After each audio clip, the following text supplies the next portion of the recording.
Good evening, and welcome to the Baccalaureate Award Ceremony for 42 very special young people, the class of 2026.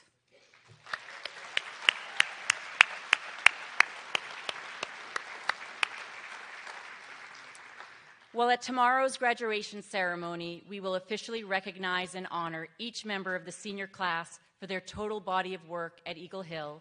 Tonight, we gather as a community of friends, family, and faculty to pay tribute to the members of the senior class for their individual efforts over the course of the last year. Seniors, tonight we gather to honor your journey, and I want you to know how deeply proud we are of each and every one of you. You are an extraordinary group of individuals. You are bright, compassionate, courageous, and challenging at times. You have faced any obstacles head-on with grit and determination, and you have grown through adversity, and you have emerged as the fine young people we see before us today. As we stand on the verge of a new chapter, I want to take a moment to acknowledge the unwavering support and guidance provided by our parents, guardians, teachers, and mentors. Their belief in your potential, their encouragement, and their sacrifices have played a critical role in your success. Tonight is a time for reflection and for celebration, a time to look back with pride on your accomplishments and the memories that you have created here. It is also a time to look forward with excitement and anticipation as you embark on your next journey. As you move on to college, a gap year, exciting travel around the world, or a chosen career path, remember that you are equipped with the knowledge, the skills, and character to make a positive impact in this world, and we need you to do so. Embrace new challenges, seize every opportunity, and continue to strive for excellence in everything that you do. And remember to always live by Eagle Hill's core values of honesty, respect, kindness, and purpose, as they will never steer you wrong. You are courageous young men and women who have persevered and triumphed, and we honor you tonight and this entire weekend. We have an exciting event planned for you tonight, so please enjoy every moment of it. At this time, I'd like to invite Dr. Riendo to the stage to begin the academic awards.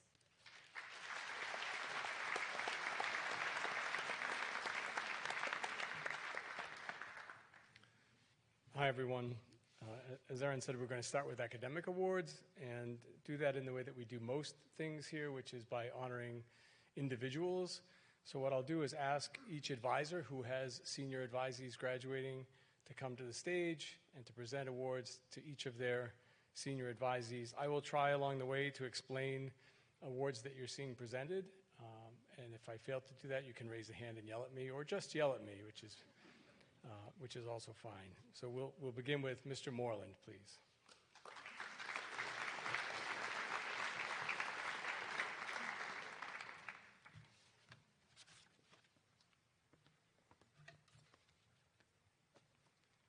Let me say one more thing. To begin each of the presentations, advisors are going to share with you a comment offered by some member of the faculty, sometimes themselves as advisors, sometimes by a dorm parent, sometimes by a teacher who has worked with each student.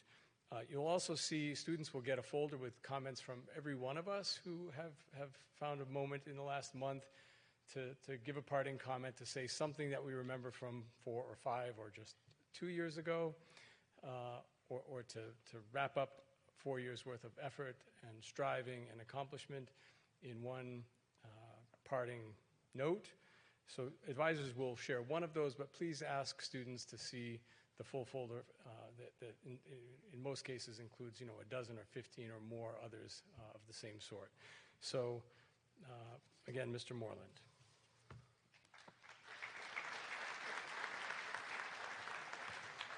Felipe Fraga Jimenez.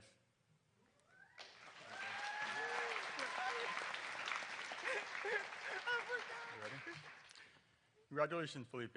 I do wish we'd had more time together at EHS, but I'm grateful to have had the chance to get to know you both in and outside of class this year. You're a hard worker, and your kindness truly stands out. Your curiosity about the world will serve you well as you're at the high point next year. Remember to take things one step at a time, believe in yourself, and not sweat the small stuff. I'm confident you'll do great things. I'm genuinely looking forward to hearing about them. In the meantime, If you ever feel like getting beaten in Super Smash Brothers for the millionth time, you know where to find me in the Wicks. Best wishes, Mr. McCann.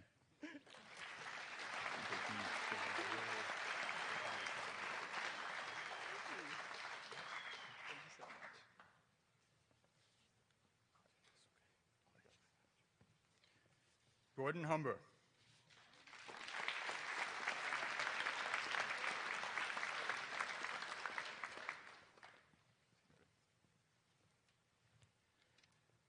To Gordon, you've been a steady front row presence this year in government. It remains debatable whether you were the tallest student in the room. I was among some giants this year. However, you definitely earned the title of most earnest. Your sincere effort and steady commitment made a real difference in class day in and day out, and it never went unnoticed. Keep holding on to that genuine, grounded way of approaching things. Eventually, the rest of the world will look up to you for more than just your height. Best of luck at Merrimack, Mrs. Riendo.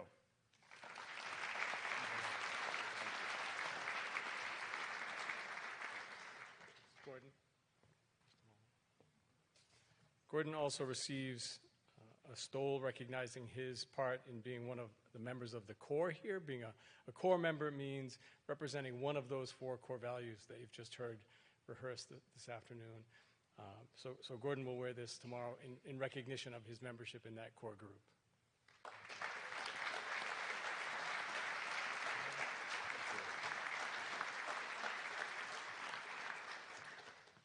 Mr. Prisbeck.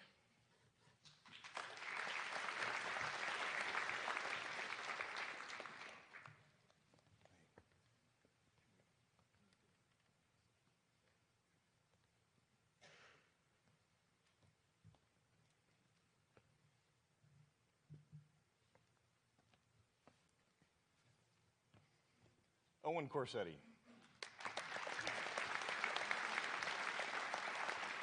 Hi, Owen. Owen is one of those rare and gifted people who like to live boisterously and laugh loudly, even if sometimes not everyone around is amused. He is sincere and will always tell you what he really thinks. I suspect he may have inherited this characteristic. We will miss his humor, but Owen is more than just a charming personality. He has grown into a highly accomplished young scholar, having consistently taken some of the most challenging courses available and performing brilliantly. But mostly I will miss his sly smile, his hearty laugh, and his quick wit. I trust he will find his way in this world, especially with the support of his wonderful family. It's from me. Thank you. Picture.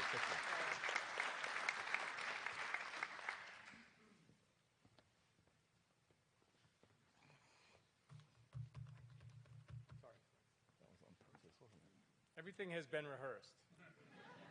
What do I do with that? Okay. Evan McGrew.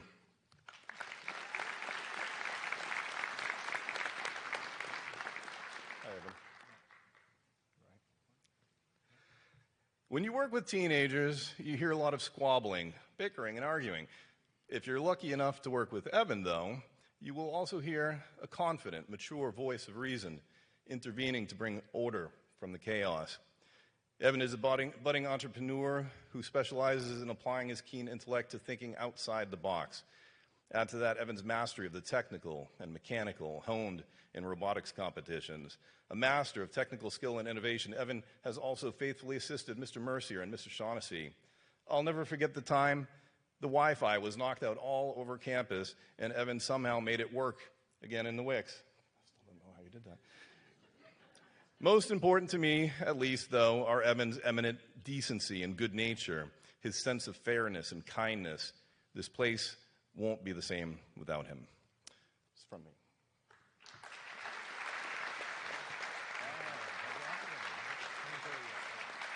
So this is for you.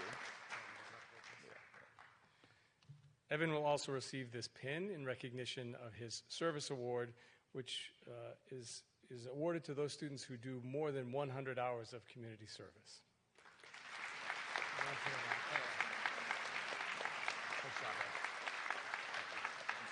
You can.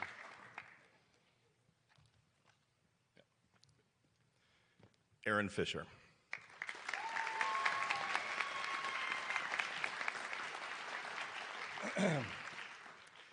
You know how there are just some people who are blessed with an abundance of character? Well, here's how I first met Aaron. It was summer 2022. I was in the weekend office when an angry little urchin burst in with clenched fists and an attitude that did not fit her stature, demanding to be put on some trip. The display seemed unnecessary since no one ever said she couldn't go on the trip. I pretty quickly saw through Erin's bluff and bluster, though, and eventually she adopted me as her advisor and took possession of my classroom as her own lair. Over time, the rough edges smoothed, though not entirely. Erin went from an endearingly cantankerous rebel to a brilliant scholar, skilled artist, and accomplished Roblox player, throwing herself with the same unyielding passion into constructive things that she once reserved for the nefarious. She continues to live life on her own terms, and ultimately she has become not only a star of this school, but one of the greatest success stories ever to cross this stage.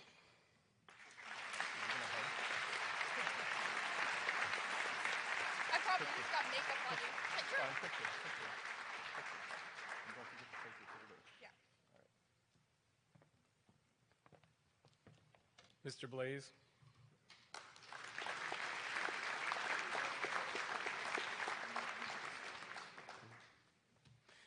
I hope, I feel like I should say, although you've probably recognized this already, that being somewhat close in our relationships with students, as you all are at home with those same people, occasionally you'll hear some reference to a past foible, some challenge now overcome, and I hope you will hear all of those things in the spirit that they're intended, which is with love and sometimes with a little humor.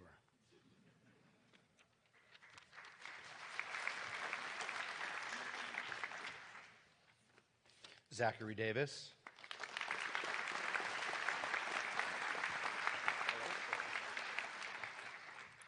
Congratulations, Zach with a K, Davis. It has been truly wonderful watching you grow and thrive over your 5 years at Eagle Hill. I knew from the moment your 8th grade self walked into the English class that you would become an incredibly talented and respectful young man. Your curiosity, work ethic, and kindness have taken you far, and I couldn't be prouder to call myself your teacher. You've also left your mark on my classroom in a very literal way. Some of the most unique and impressive artwork I've ever received has come from you. I mean, seriously, a resin katana. I'll always value the memories we made, from our in-class discussions to the Star Wars and video game debates when you'd stop by my classroom just to talk. I will miss you, but I'm excited to see where your next chapter takes you, Mr. McCann.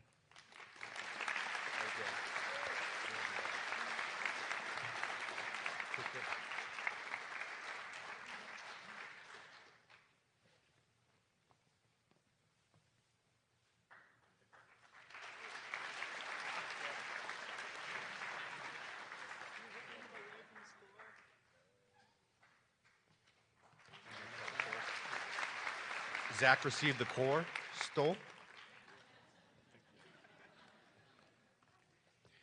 Griffin Oken.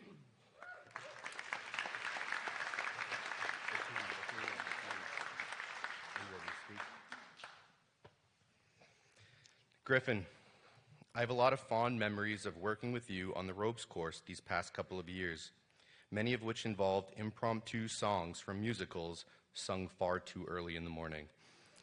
Memories of seeing the pure joy on your face when completing a low element. Memories of the wheels turning as you confronted a group problem and suddenly realized the key solution that would unlock the entire thing.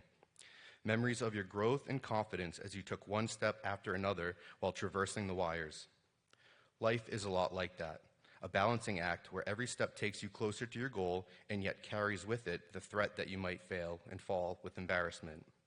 Take those steps in confidence. You know the dreams you want to achieve, and you have the talent and determination to do so. Mr. Robinson.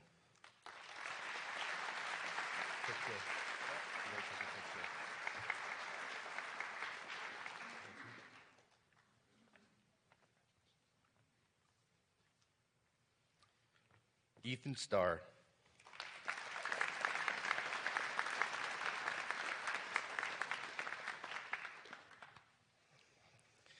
Ethan, it's deeply meaningful to me to have been your teacher on your first and last days at Eagle Hill. I remember a shy 8th grader in film class who made some deep observations about some crazy movies, a 10th grader, wide-eyed and curious at the Odyssey and Iliad, who met the challenge of an epic poetry like the heroes who engaged in battle, a junior who set the tone for learning about Vikings and ancient China, as ready to learn about those cultures as a certain divine monkey was to journey west. Finally, a senior who empathized with the painful fates of tragic heroes who defied the gods and were punished. Like all these larger-than-life heroes, you have overcome long odds, endured pain, and achieved greatness through the banners you have hung. I'll have so many reasons to remember you, but the best one of all is simply your good character. Mr. Hopper.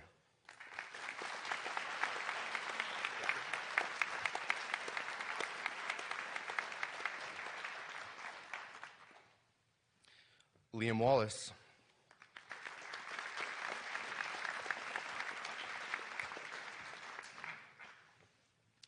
Liam, wow, this is a hard one for me to write, not because I don't have anything nice to say, nor because I don't have much to say. I could say a lot, and some of it could be embarrassing. It's hard to write because it's hard to say goodbye. You have grown so much during your time here. Truthfully, if you had asked me at the beginning of our class last year what I would say here, I would have said that you were a quiet, head-down kid. If you had asked me at the end of our class last year, I would have said that you were, well, none of those things, and maybe a few other descriptors. But all of that was part of the process to get you right here. The man you are today is kind, driven, charismatic, and mature most of the time. You should be extraordinarily proud of the work you've done. I'm so privileged to have been able to be part of your journey. You've got a good head on your shoulders, and I know you will find success so long as you use the foundations you built here. Be humble, make people laugh, and keep striving forward. I'm proud of you and wish you nothing but the best in the next chapter. Stay in touch and don't do anything I wouldn't do. Mr. Turner.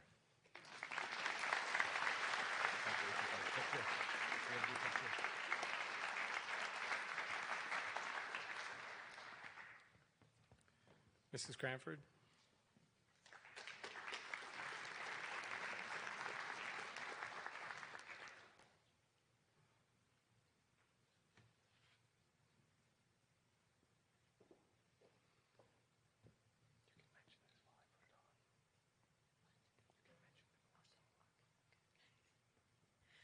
Hi, everybody.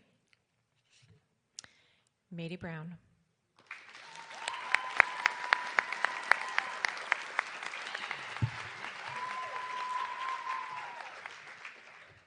Remember, Dr. Rianda said with love, okay? Brace yourself. Mary Doster, when you first walked into the halls of Prescott with your parents, I remember feeling a sense of relief. I thought, oh, what a polite, quiet, and kind girl. It would be great to have her in a room off the lounge to be a calm and supportive peer for the other students. And she's so sweet with that lovely Southern accent. I think that version of you lasted for about 3 days. While you certainly are kind and polite and supportive, and even sweet when you choose to be, the quiet and calm aspects might not have been the best words to describe you. I don't think I'll ever be able to forget the sound of your maniacal cackle or count each and every time you demanded that the whole room stop to make sure every single hair in your middle part was separated to the correct side.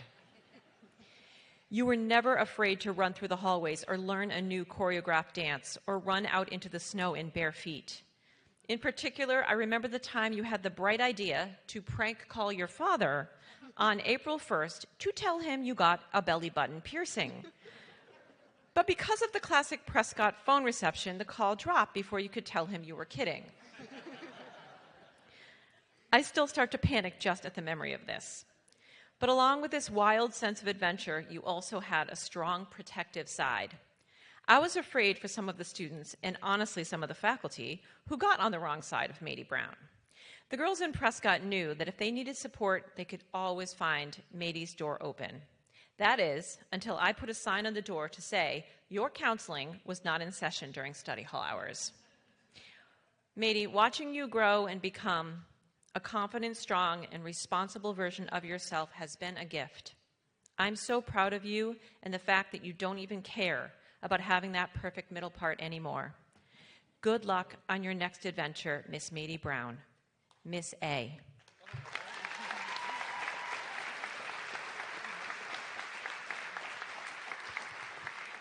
Matey receives the core stole.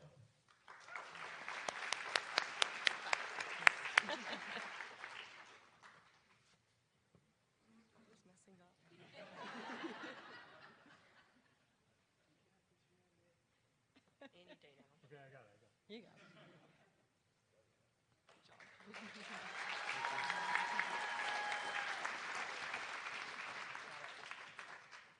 Maeve Cairns.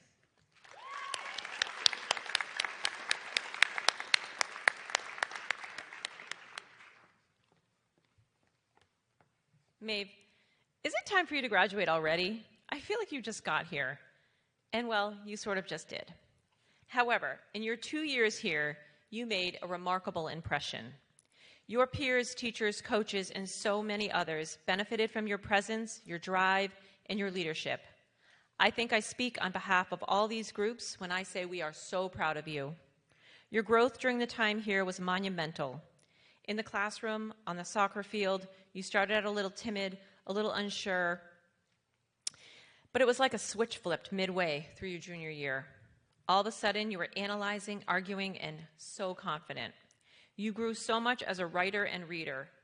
On the soccer field, it was the same. You went from hoping no one would touch you or rely on you to being an aggressive competitor and leader. That is monumental. But more than that, you are kind, which in my mind is even more impressive and important. Keep striving, keep working hard, keep caring for the people around you. This is how you succeed. Please stay in touch. We are always in your corner. Congratulations, Maeve. We are so proud. Mr. Turner. Thank you so much. Thank you. Maeve receives the core stole. Maeve.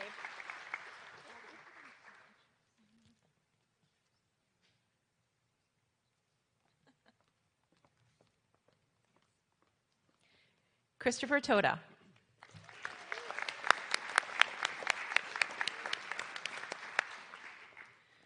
Christopher, I can't believe the time has come for you to graduate and move beyond our little community. I have so many fond memories of you from our writing invention class. When I think about your object narrative about the soda in the fridge, whose wisdom about the afterlife was astonishing, I still laugh. I also loved your writing about the ways that trees are a metaphor for your life's experiences.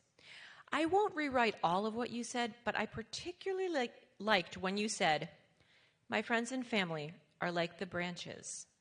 The memories you share with them are the leaves. Sometimes when things change, the tree dries up and relationships fade away. But just like you water a tree to help it grow, I can do the same with friendship and memories.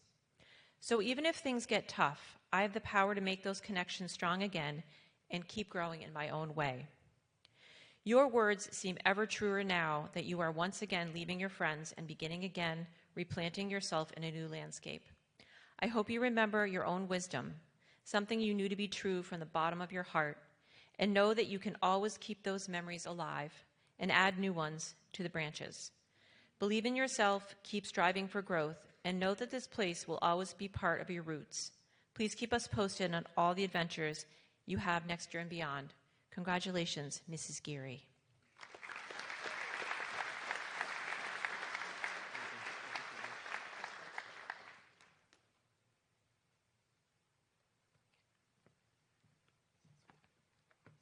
Mr. Geary.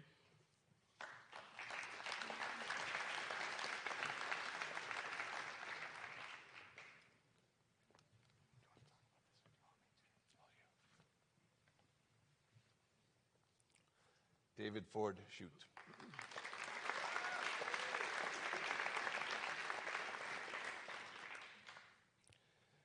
David, I have great respect and admiration for you. I know that your kind heart and contemplative nature can sometimes cause you to feel the weight of the world more than most of us, but your thoughtful approach to everything you do and to everyone you encounter is just the tonic our world needs. We need more thinkers of big thoughts and contenders with ethical dilemmas. More of us need to notice the world rather than speeding through it hurriedly. I am glad that we have you to help lead those changes, and I greatly appreciate the chance to have spent some time with you over the years. Dr. Riando.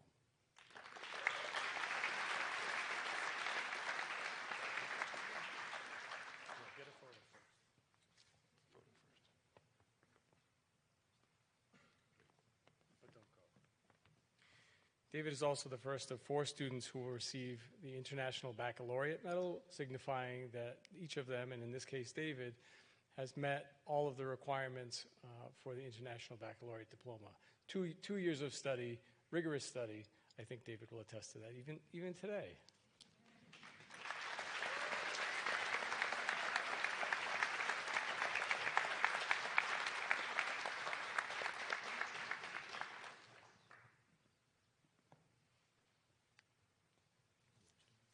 Xavier Koch.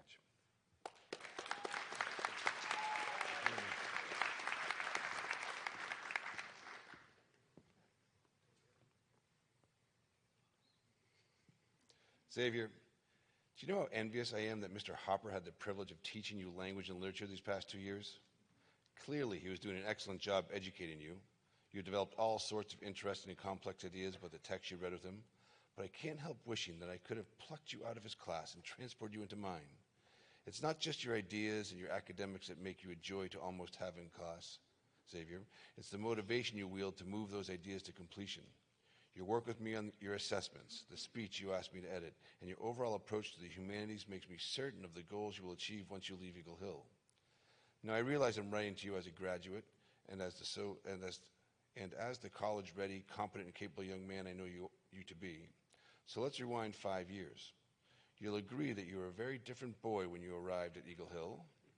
Other faculty and staff, and especially Mr. Geary, I'm sure, can probably recall your wild child actions more easily than I can.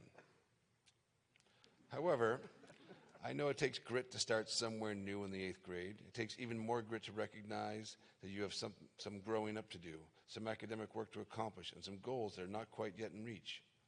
By the time you and I really started working together in your junior and senior years, Xavier, you had evolved into someone who knows both what it takes to get what he wants and how to achieve it.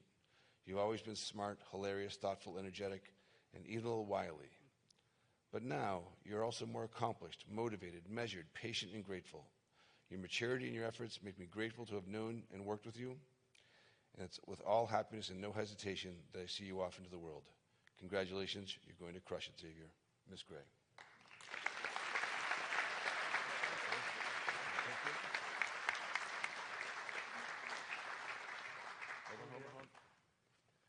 Xavier's also earned the Volunteer Service Award.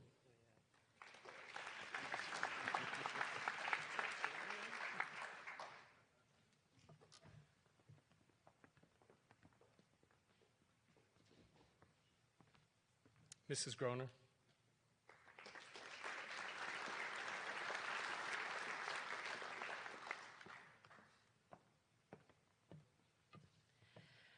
Ben Kronholm.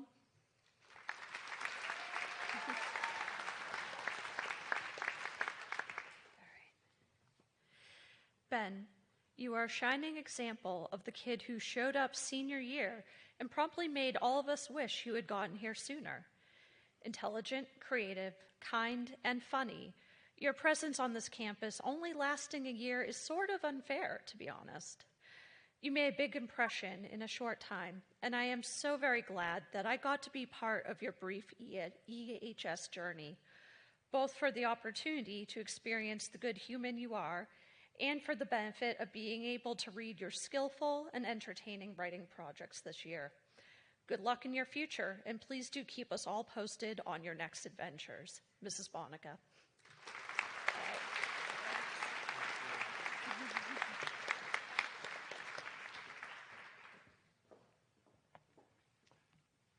Do you want them back? Mr. Harbert.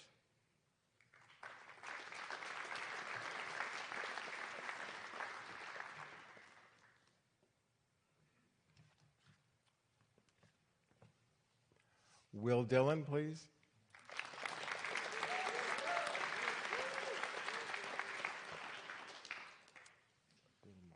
You can look at it, too, just in case. Will, it has been a great 2 years for you at EHS, and you have experienced so much. I've enjoyed meeting with you and helping you to decide about classes and sports teams. We've also had some good discussions about homework, study hall, and a morning routine. And after all of it, you've learned a lot. Hasn't crew been such an important part of your senior year? And William, wasn't prom a lot of fun? As you have gone from one experience to the next, I've admired your willingness to set things right and to have a good time. I've also admired your ability to persevere. You're a kind, thoughtful, and quite considerate young man. I wish you all the best next year at Mass Maritime Academy. Have a good summer, and please stay in touch. From me. Hey, wait.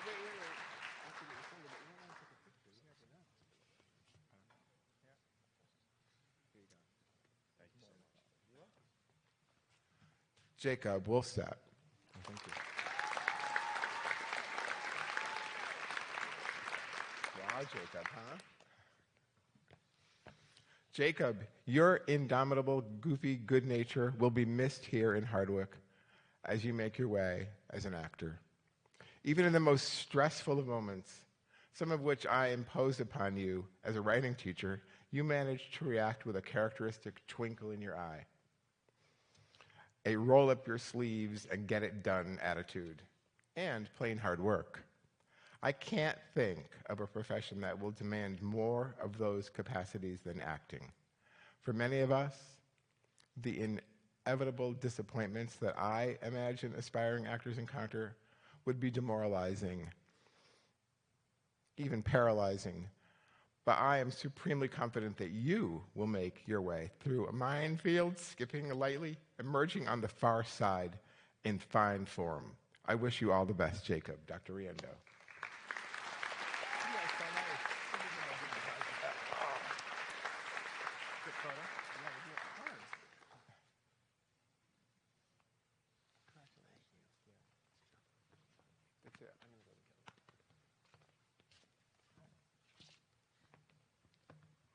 Mr. Hopper.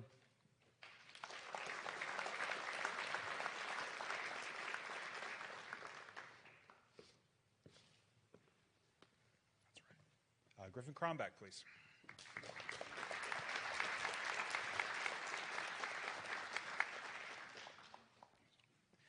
Griffin, one of the things I appreciated most about working with you in anatomy this year was that while this class probably sits about as far away from your natural interest as possible, you never treated it that way. Your passions clearly live in theater, music, performance, and the arts. And yet you approached anatomy with the same enthusiasm I imagine you would if someone handed you a lead role in Cats on Broadway. You became one of the most enthusiastic participants in the class. Whether we were playing review games, discussing content, or working through assignments, you weren't just trying to be involved. You wanted to excel. You brought the same energy and commitment to anatomy that I imagine you bring to auditions and performances. There were days I was genuinely concerned. You may eventually need shoulder surgery from the number of times your hand launched in the air trying to answer questions. What I'll miss most, though, isn't the participation. It's your kindness. You have a way of bringing positive energy into a room and making people around you feel included. That showed up in class, but more importantly, it showed up throughout the school community. I hope you carry that same enthusiasm into whatever comes next. This year proved that even when something falls outside your natural interests, you still show up fully and push yourself to do it well. That combination of enthusiasm, effort, and kindness is going to take you a long way. Mr. Ward.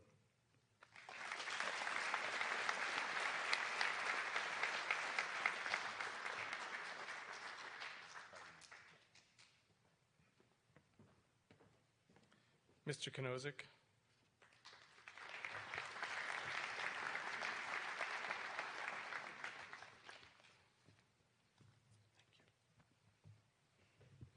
Crew Dupre.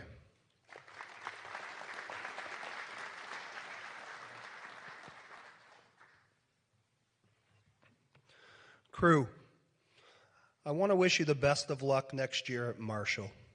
You have been planning and preparing for this next step for a long time, and you should be incredibly proud of everything that you have accomplished. You are such a hardworking and dedicated student. It is clear that you genuinely love to learn and take deep pride in doing your work well.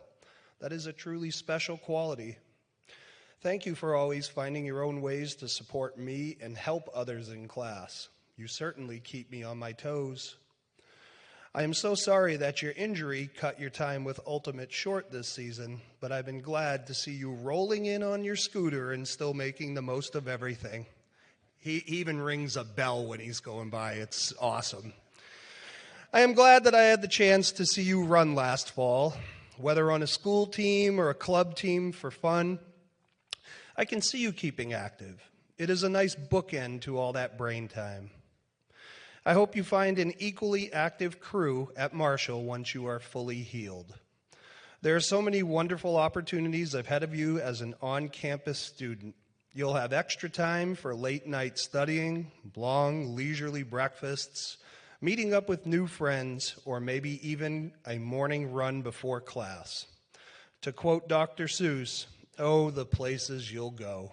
It really, really is true. Wishing you all the best, Mrs. Welsh.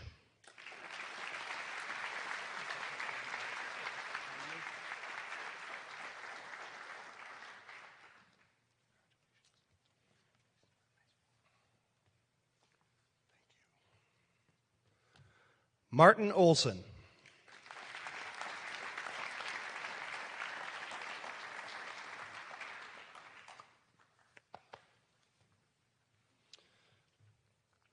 Martin, one thing I always appreciated about you was your intellectual curiosity and willingness to ask thoughtful, clarifying questions. You had a quiet and independent way about you, but it was clear that you genuinely wanted to understand the material and engage with it more deeply. While you often kept to yourself, I always respected the way you approached learning and the effort you put in when it mattered. I hope you continue asking questions and challenging yourself as you move forward, as that curiosity will serve you well. Mr. Blaze.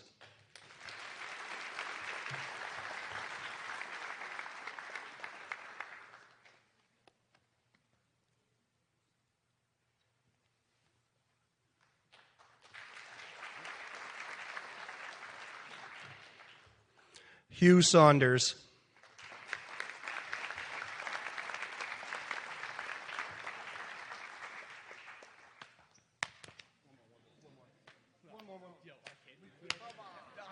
Next time. It's every day with these kids, every day. Hugh, in 2 years of writing classes together, the growth that I have seen in you is tremendous. In that time, you have continuously pushed yourself to be a more complete writer, one who considers context and provides background for your reader, weaving together history, fact, and your own perspective to create something truly persuasive. Not only this, but you have also consciously chosen to seek out support and use the tools that you know will only strengthen you as a writer and a student. However, it is your personal growth that I find most impressive. I agree. Junior year, Hugh was always bright and capable, but a bit of a goofy golden retriever. Remember, Dr. Riendo said, in love. Senior year, Hugh, however, took on a far more mindful approach. Again, I agree. Still leaving room for appropriate goofing, as one does, but also taking seriously his role as a senior and a potential role model on campus. I am so proud of the young man you have grown to become, and I hope to hear back from you as you head off to your next adventure. Mrs. Bonica.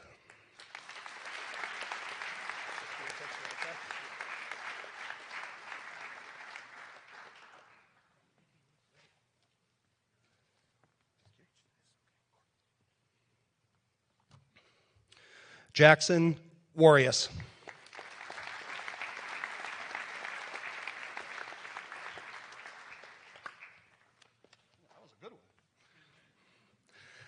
Jackson, it has been an absolute pleasure working with you.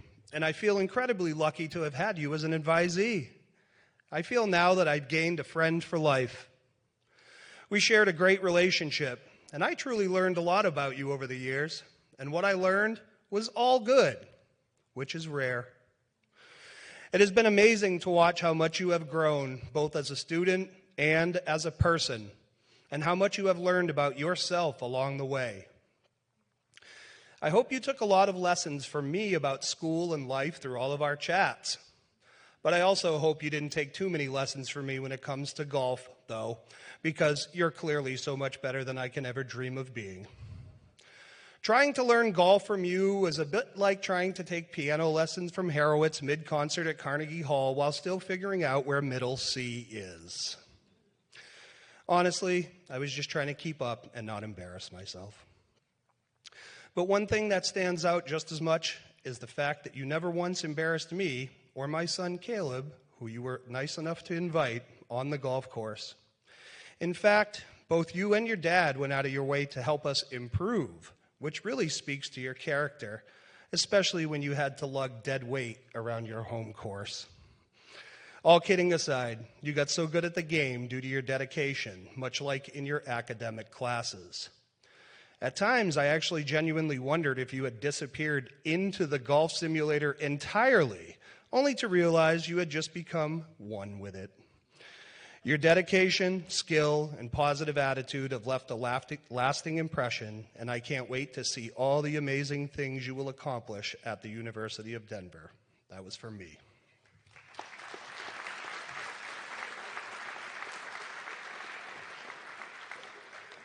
Jackson will also receive the course stole.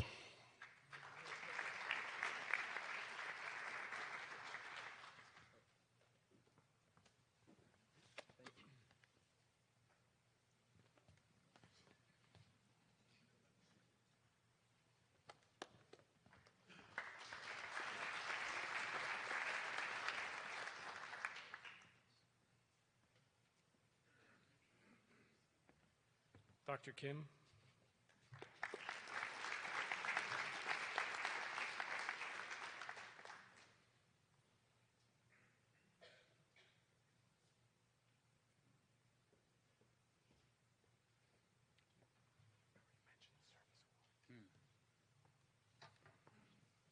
Diego Bryant.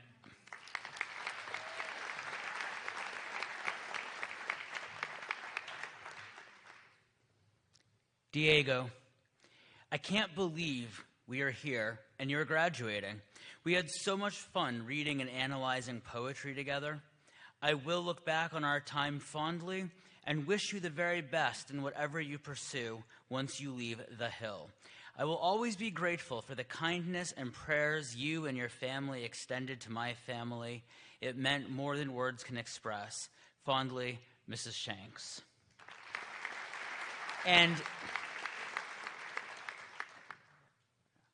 And Diego has earned the Volunteer Service Award pin, which I am not going to pin on him because I don't want to bruise him. All right. We're going to get this done. All right.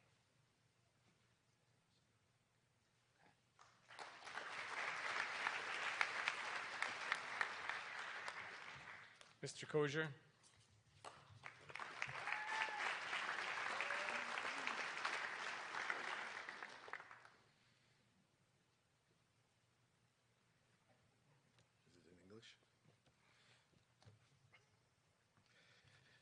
Elias Stanford.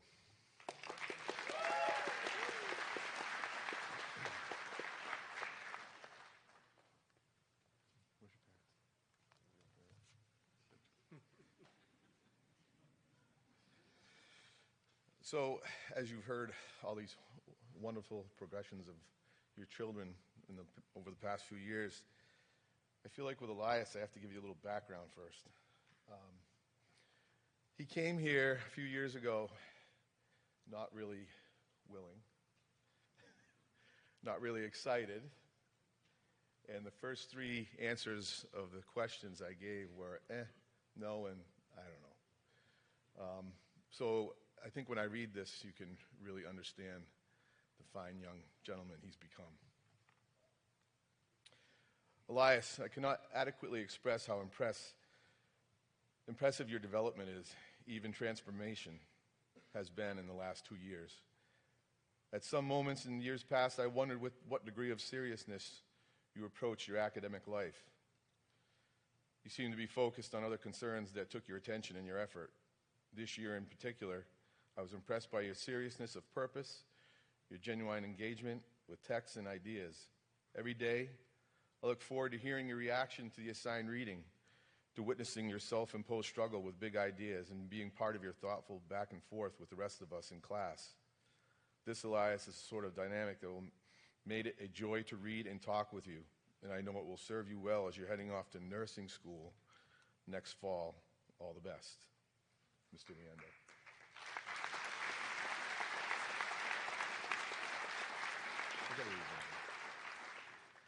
I have to read one more. It really embodies who he is. From Noah Mahan. Elias, watching the person you are becoming has been one of the true highlights of this year. The dedication, kindness, and genuine care you've shown for people around you says everything. You have a gift for encouraging others, for challenging ideas, and for showing up with a can-do attitude that is going to follow you straight into Drexel and make you unstoppable. Nursing is gaining someone truly special, and every patient lucky enough to have you in their corner is going to feel it.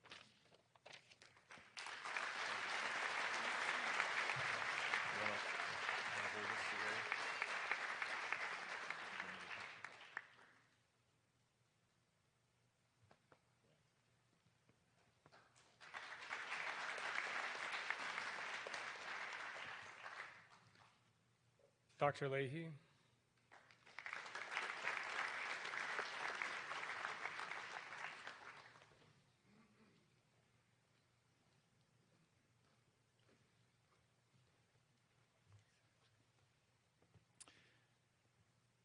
Hezekiah Benson.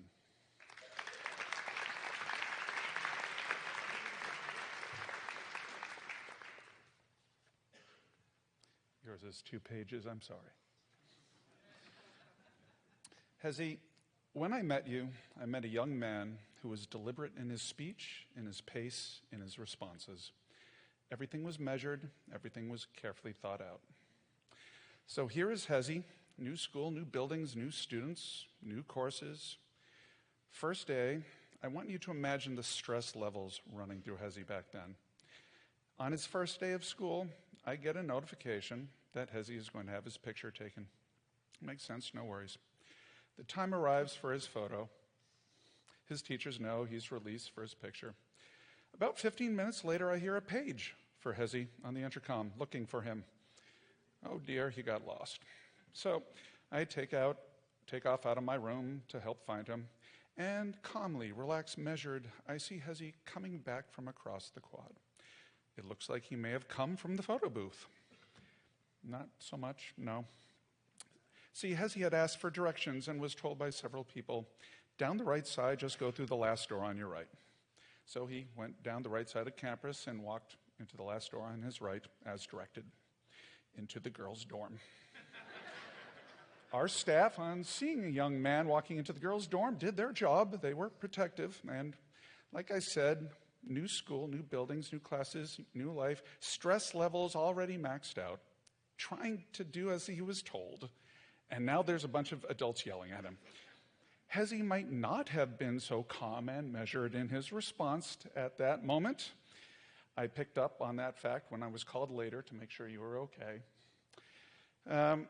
Yet, as you were walking away from that dorm, that's where I actually found you. You had already calmed down. You had already assessed the whole situation. And you're coming to talk to me, his advisor, for help. He did mention to me that he may have raised his voice a little with some adults. And while that might have been a slight understatement, considering all that was going on, your reaction is understandable. What was so very impressive, however, was how well you recovered, thought through the situation, regained control, and you went right to a trusted adult to fix the situation. Hezzy, since your very first opening few days at Eagle Hill, you have shown amazing control over your actions, your responses, your behavior. You've worked hard in multiple IB classes, maximizing the most of your education, and you are a fine measure of a young man, ready to take on life's next challenges, able to handle, manage, and deal with any situation life throws at you, provided no one yells at you on your first day. Hezzy, best of luck in your next stage of life. I look forward to hearing back from you next year and about all your successes in college. Take care, Dr. Leahy.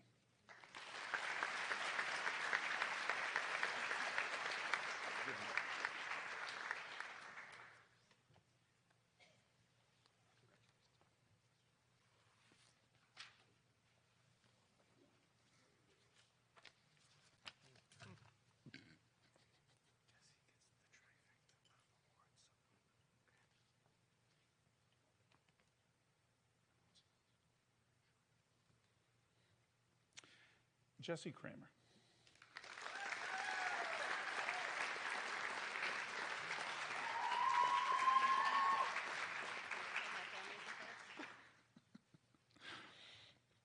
Jesse, you came to me many years ago asking if I could be your advisor. And I think you feel I was a good advisor and that I helped you succeed at Eagle Hill. And while I would love to take all the credit, honestly, Jesse, I don't think I had much to do. Thinking back to your freshman year, it was rough for you. You were just trying to find your place, beginning to feel you had a say in your education, and then, during the struggles and challenges of your freshman year, you had to switch advisors. Not your choice, you might not have wanted that, but suddenly, you may have felt you no longer had control of your path or your future. But instead of succumbing to anger or depression or frustration, you chose to take control. You asked other students whom they would recommend as an advisor, and then you asked for me, your choice, your decision. The word of the day for you, Jesse, is autonomy. You took control, and once in control, you thrived, you excelled, you succeeded. A full IB student, a member of CORE, and a very excellent weaver, I might add. Your successes have far less to do with me and far more to do with you taking control of your education and making the best informed decisions for yourself. Show your college why you were the perfect choice to represent the core value of purpose at Eagle Hill this year. Do not accept anything less than what you want out of your education, because you are always striving for the best, and you will achieve that throughout college and beyond. Please make sure you keep in touch with me. Let me know how you're doing. I am just an email away. Take care, Dr. Leahy.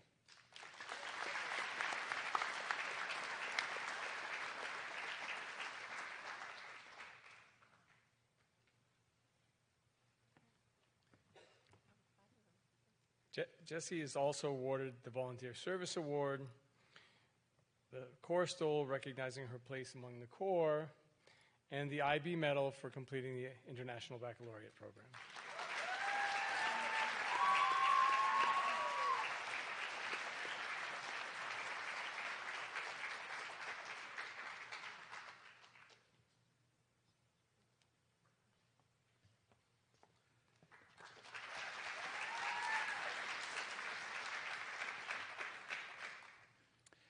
Gabrielle Lauder.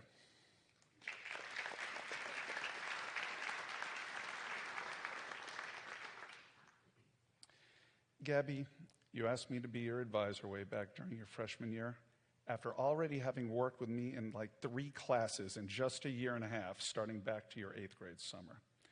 You were already a magnificent, hardworking student even back then. I was thrilled to take you on as an advisee. I loved having you visit me every morning, sometimes for tea with your own mug, and I will miss our conversations because you really didn't come for help. You just came to talk. An IB student doing great in all her classes, a leader in multiple sports throughout the year. And as for Tech Theater and all that you do to help us put on numerous productions right here in this very theater, I just don't know what Mr. Mercier is going to do once you graduate. Gabby, you have succeeded in everything you have set your mind on. Academics, sports, theater. You even created numerous extracurricular ideas and shared them with student life to help them with after-school offerings. My advice to you is just to keep doing what you're doing. Be Gabby, be great, and be deeply missed by me. Please come back and visit and say hi and let me know how well college is going. I miss you already. Dr. Leahy.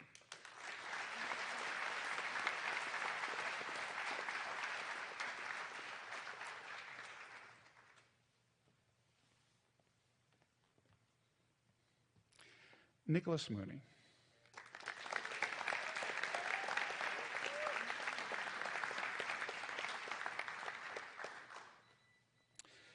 Nick, every time I saw you walking the halls of Eagle Hill in robotics, in class, you brought back to my mind my freshman year at college. I lived on a dorm floor with around 50 students, and one of them, a fine young gentleman whose name was actually Dave, like me. He never went by his real name. His nickname on the floor was Flash. I remember one evening when a bunch of friends were waiting to go to a party or an event, whatever it was, I can't remember, I'm old now. But his friends were yelling at him, "Hurry up, we gotta go." And Dave continued to saunter down the hallway.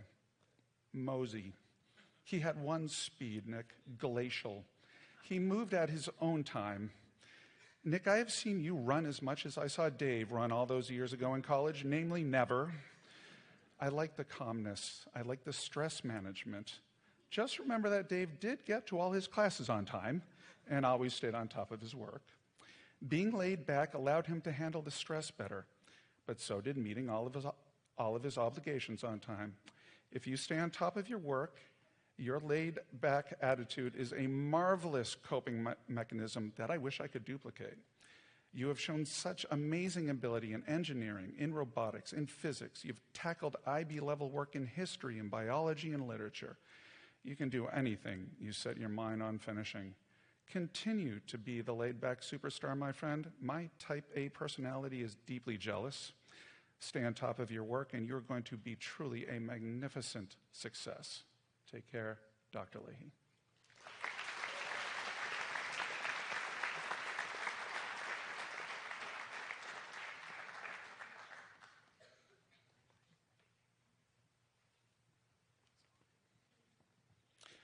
Rebecca Singley.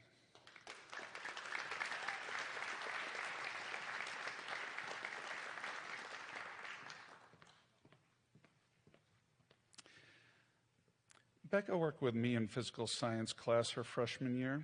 However, she often visited me many more times during the day, usually during math class, as she was learning how to deal with her stress levels. Your sophomore year, however, the frequency of visits to my room dropped dramatically. You were adapting more and more positively to those stressful situations. It was great to see. I mean, you still visited me from time to time, but there was already a big improvement. Junior year, I was lucky enough to work with you in class again, chemistry of all subjects. And while that might not have been the favorite class for a budding young actress, I could see the tremendous transformation from your freshman year. You never left class. You worked hard on your classwork, homework, labs, and if you ever struggled, you just took a deep breath, focused, and immediately adjusted your approach. You, my dear, have made massive strides during your time at Eagle Hill, and that is because of you. You never gave up, and you always tried harder when it was needed. You came to Eagle Hill not yet thinking about college, but you leave Eagle Hill ready to succeed in higher education. On stage this spring, you played the role of a vice principal, and you were amazing. At college next fall, you will play your traditional role as a student, and you will be equally as amazing. And remember to visit us next year. You live far too close for you not to visit us again.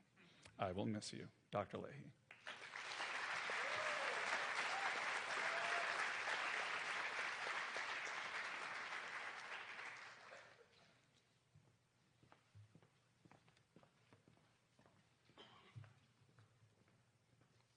Mrs. McFall.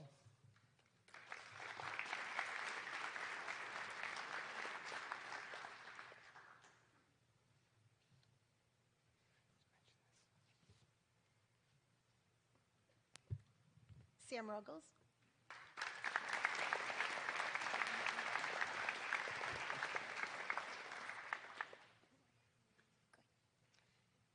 Sam. Oh, Sam. Sam, I am. I know your brilliance. Proud I am. You raised the bar. You set the pace. With thoughtful words no one could replace. In government class, you led so far. You showed us all just who you are. With an engineer's mind so keen and bright, you solved each challenge, left and right. Yet in the humanities, just the same, You dazzled all and won the game. For thinking strong in every sphere, showed you could master far and near. So go, Sam I Am, keep building your way with brilliant ideas that grow every day. Your curiosity, drive, and thoughtful plan will take you far. Yes, far, Sam I Am. Best wishes and much success at Olin, Mrs. Riando.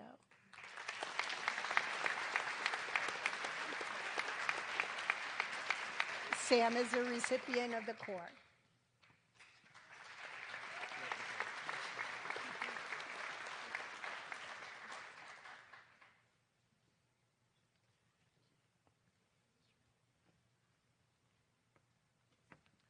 Mr. Mercier.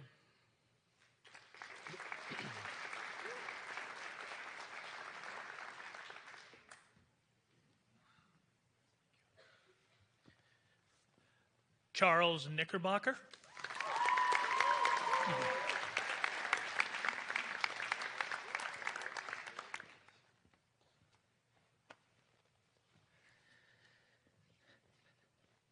Charlie, I agonized over your letter of recommendation, trying to capture the essence of your intellectual sprezzatura. Eventually, I stooped to the level of using AI to give me feedback. I just want to share some of the comments that Claude told me upon reading a draft of one of your letters. It began rather smugly, I think. All the academic examples of Charlie are humorous and irreverent, such as Thor needing a bathroom after drinking the ocean, or making poison gas for Genghis Khan. In fact, Claude continued, a project about helping Genghis Khan develop chemical weapons is an unusual choice that might suggest concerning judgment of a tendency towards edginess for its own sake. Then AI concluded by asking rather snidely, does Charlie have serious academic interests or goals? What does he care deeply about beyond being clever and funny? Ironically, the robot actually understood you. Well, part of you at least. The irreverent, humor, and clever side of you. I count myself lucky to have gotten to know you well enough that I can add kind, studious, creative, meticulous, self-deprecating, and intellectually wide-ranging. You embrace the absurdity of the modern world. As a writer, your critique is traditionalism. Claude obviously couldn't handle that level of scrutiny, so it lashed out at you. I stand with you against the robots and against conformity.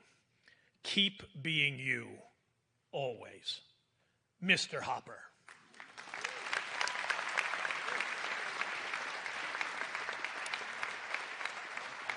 Yep, we got a handout.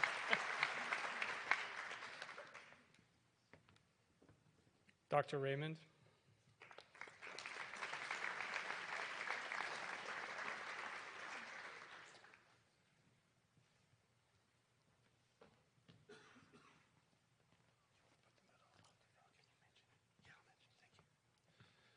Ryan Lee.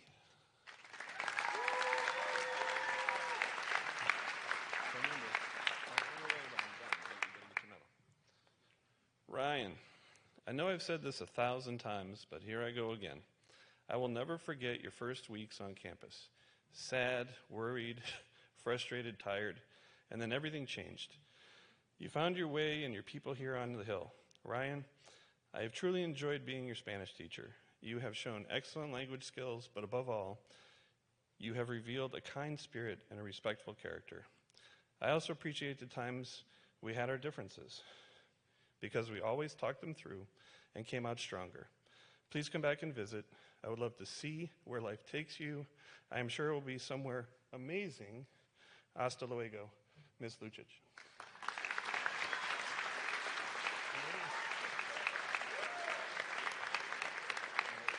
Oh, just wait. Ryan will also receive the IB medal.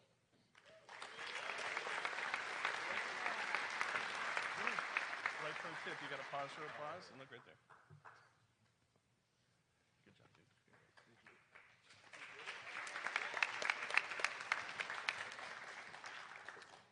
Mrs. Rice.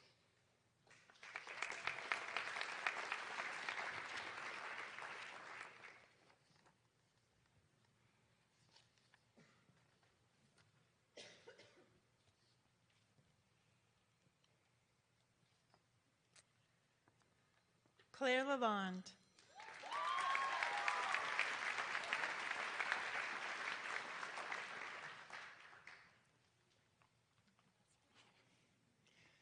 Dear Claire, watching you mature over the past 5 years has brought me so much joy. I still remember the quiet, thoughtful student who arrived in 8th grade, so observant, so careful with her words, she wouldn't talk. And how year by year you found your voice. You became a confident leader in the classroom, a steady presence on the court, and a friend who lifts others with kindness and good humor. You have handled challenges with grace when things didn't go exactly as planned. You reflected, adjusted, and kept moving forward. And that resilience has brought you to this well-earned milestone. I have admired your curiosity in class and on campus, the way you push yourself academically, and the gentle way you encourage your peers to do the same. I will miss your smile, the sparkle in your eyes, and those quiet comments you drop that make me laugh long after you've left the room. Those small moments capture who you are, thoughtful, warm, and quietly powerful. As you head to Dickinson, know that you leave behind a lasting legacy at Eagle Hill. Kindness, steady leadership, and the kind of joy that makes our community better. Congratulations on your graduation. I am incredibly proud of you, and I can't wait to see the way you'll continue to grow and shine. With love, admiration, and warm wishes for your next chapter, Miss Rice. P.S. You can call me Carol now.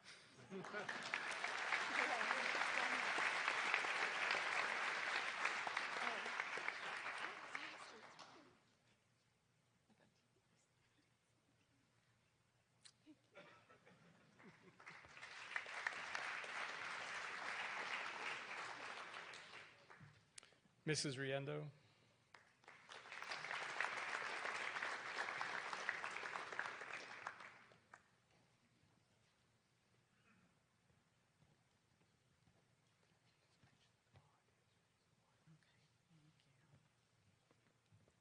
Phoebe Wright.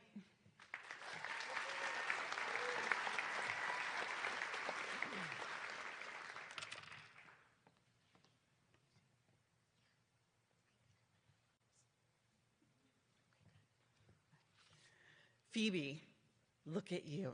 You're here, graduating.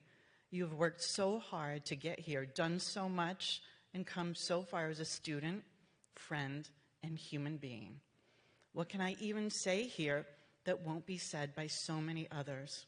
You are kind, intelligent, committed, disciplined, driven, and dare I say, maybe the most likely to overbook themselves in this graduating class. Your future is bright. I have no doubt you will find success. You are too driven to let life just happen to you. But your biggest challenge will be quite the opposite of my usual advice. Your challenge will be to slow down, rest, enjoy the time you are in, smell the roses and all of that. You cannot rush what's coming to you. So learning to breathe and find joy in the present, to savor stillness and slow mornings will make all the difference for you. I am sure you will find the balance, and if you ever need a reminder, just know I will always be happy to tell you. I am so excited to see who you become. It has been an honor knowing you, rooting for you, and being your coach. Keep in touch, please. We are all rooting for you. Mr. Turner.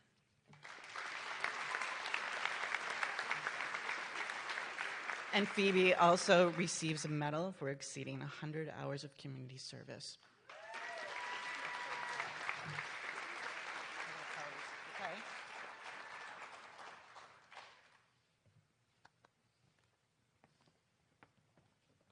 Dr. Stone.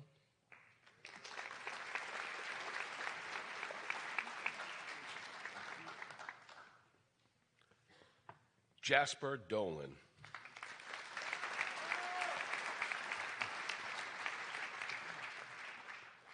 Jasper, your creative mind always inspires me as an artist. I'm so glad life brought us together to share a part of this journey.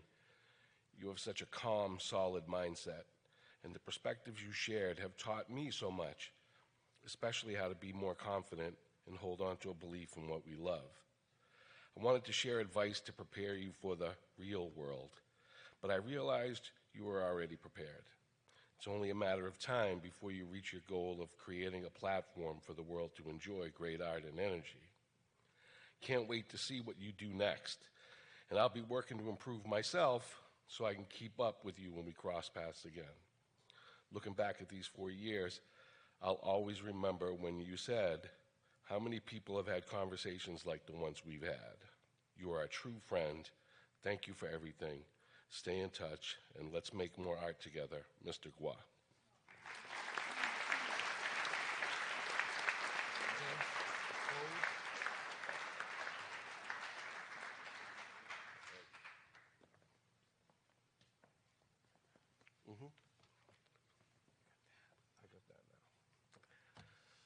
Tobias Petrikansky.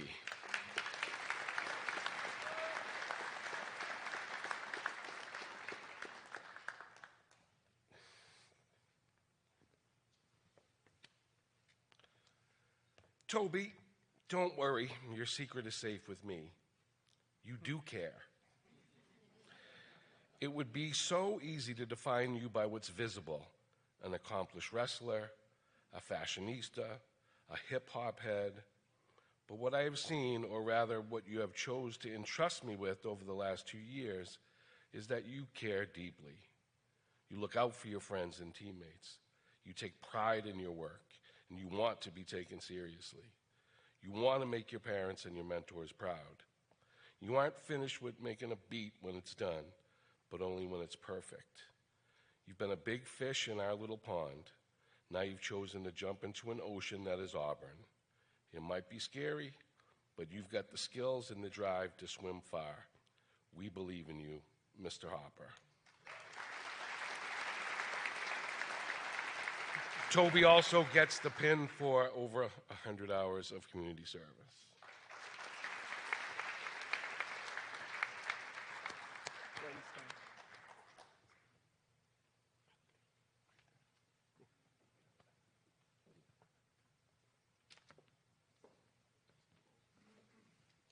Oh no, oh no.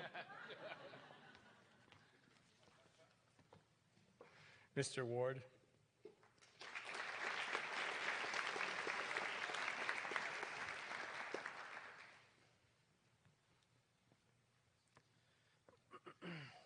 Carter Charnley.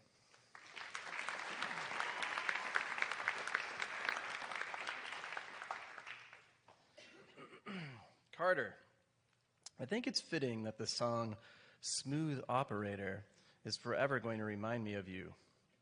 Remember our class on the classical epic and how you'd play that on repeat? It gave our class quite a vibe. Our class had quite a vibe anyway. You just provided our soundtrack. There's one line between all those repetitions of Smooth Operator that suits you closely. Quote, "We move in space with minimum waste and maximum joy," end quote. You have always struck me as someone who is disinterested in giving energy to the items that bog you down. You also aim for joy and excitement, and you operate with passion for your passions. These are two lessons that some individuals never master, no matter their age. I'm struck by how well you understand both sentiments as a young adult. Really, you are so accomplished, and you're just at the start of your life. Let these ideas continue to guide you. I will, however, be remiss if I don't go back to the start of that lyric. When you're moving in space, make sure you know how to slow down. If you go for the gas instead of the brakes every time, you might realize you're soon out of fuel. You don't always have to drive in first gear, but there's joy in taking your time. This is where I have to wrap up my car talk because my mechanical understanding is so much shallower than yours. If you were the one writing this note, I'm sure you could go on for a few more pages, at least about gears, brakes, throttles, and so on. I'm so glad that you got to further that passion, Carter. Congratulations and best wishes for what's ahead in your drive. Mrs. Gray.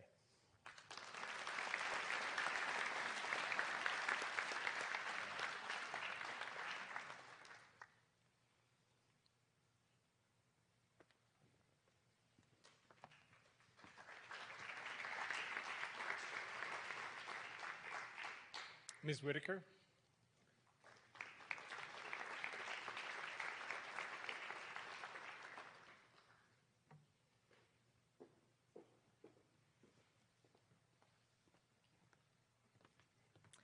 Andrew Beatrice.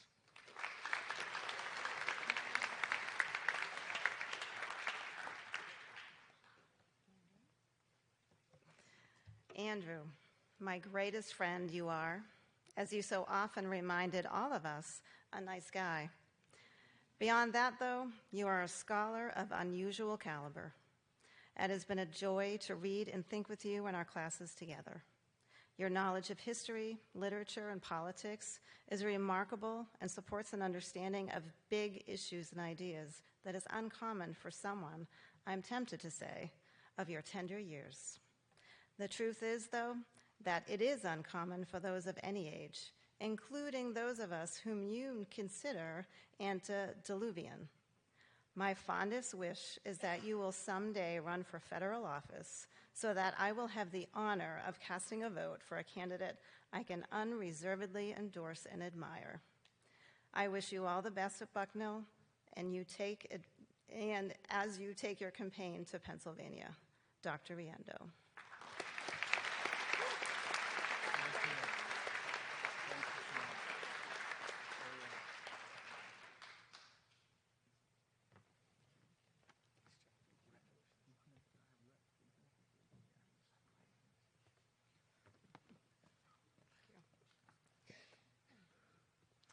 Catherine Orfanos.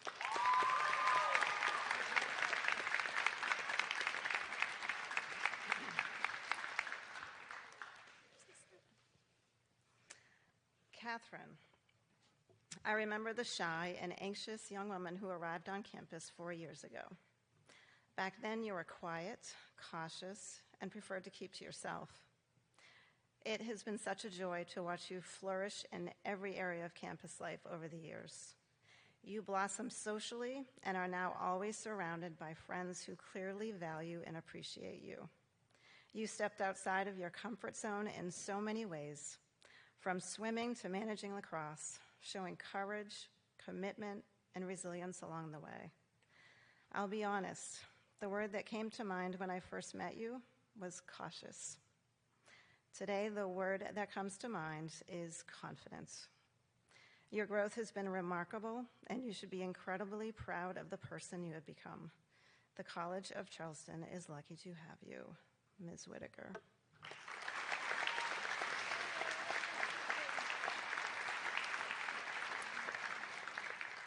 Catherine has also run the PIN for over 100 hours of volunteer work. Can we get a photo? Yes.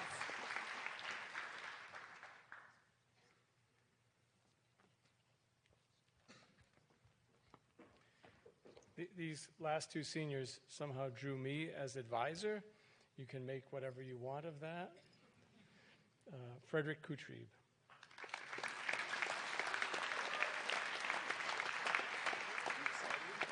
Yes. Frederick said to me before we came in, "Don't embarrass me." Or maybe it was, "You're going to embarrass me. Don't make me cry." I can't take any more responsibility for you. So, Frederick, I have dogged, cajoled, threatened, in the most good-natured of ways, of course, enticed, begged, and hounded you for 2 years. In response, you have paced, promised, procrastinated, and wrung your hands or raked them through your hair, and then produced genuinely remarkable results. I knew we could all relax a bit and hand over the reins when a few months ago your parents and I were bracing for our typical catch-up video conference, expecting to have to insist that you follow through on a commitment to the crew team.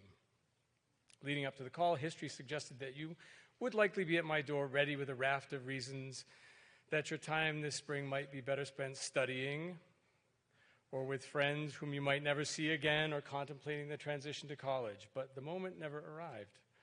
Having made the commitment, you simply knew that you would follow through. That's when I knew, that's when I knew that we had done our job and you had done yours, and we could all breathe out a little bit. Confident as I am that you are ready for independence, which doesn't mean, by the way, that I won't answer a late night call next year about an essay as you start at Bucknell. A job well done, Frederick.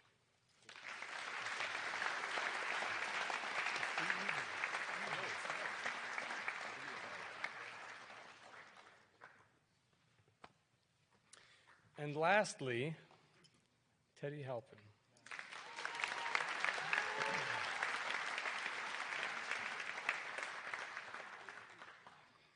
Teddy spent the last month or so asking me multiple times a day, are you going to miss me when I'm gone? And sometimes insisting that I would miss him when he left. And it finally occurred to me last night at the bonfire that a good analogy would be if you've ever had a splinter for 5 years, when you finally let it go, you probably do miss it. That's not true at all, of course. Teddy, I hardly know where to begin. Do you want to read this? No. You are a puzzle of a person. I have rarely known anyone to be more empathetic, decent, and loving at his core. And yet so maddeningly, well, nudgy, nearly every moment of every day.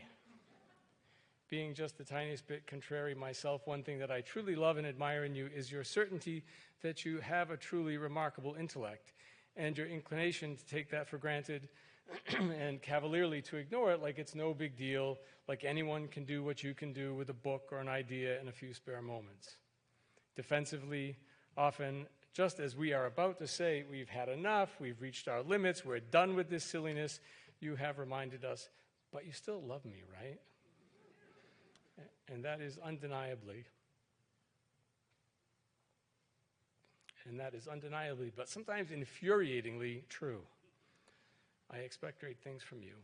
And I look forward to the moment when it hits you that you have a responsibility to all of us and to yourself to do those great things, even when you can't clearly see the personal payoff in the offing.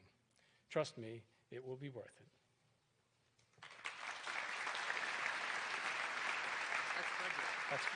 Oh, my word. Thank you.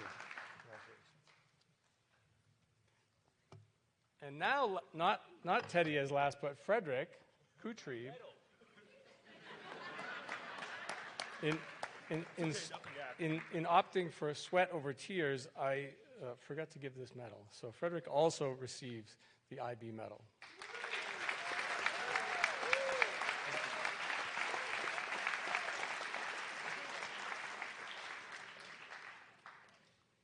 The next portion of the program are the remaining academic awards, and we will start with Mrs. Coughlin, the athletic director.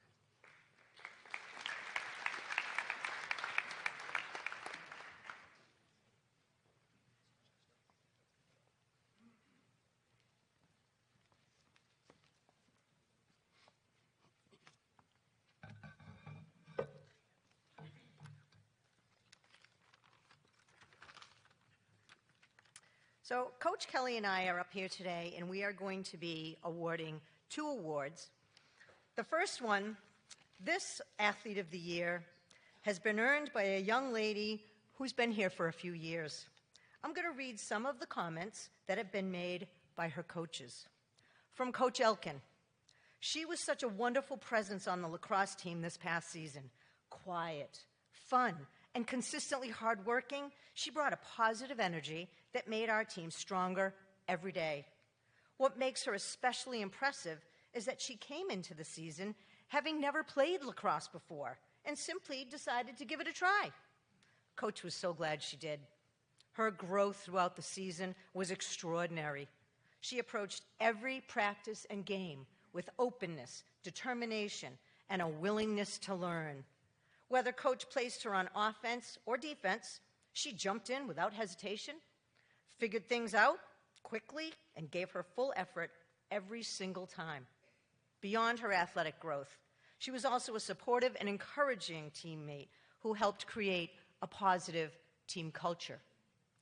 From Coach Leva, intangibles are things that you don't see in the box scores and are often overlooked. In any sport an athlete plays, bringing those intangibles is what makes that very athlete stand out from the rest of their competition.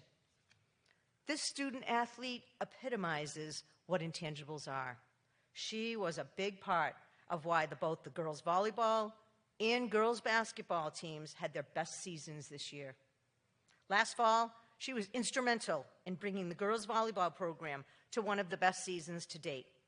Despite having very little volleyball experience, she played like a seasoned veteran as a starter.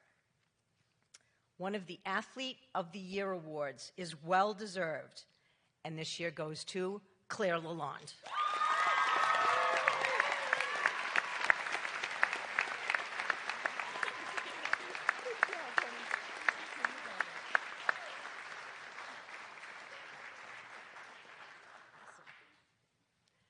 And now Mr. Kelly is going to be presenting the second Athlete of the Year award. Coach Kelly.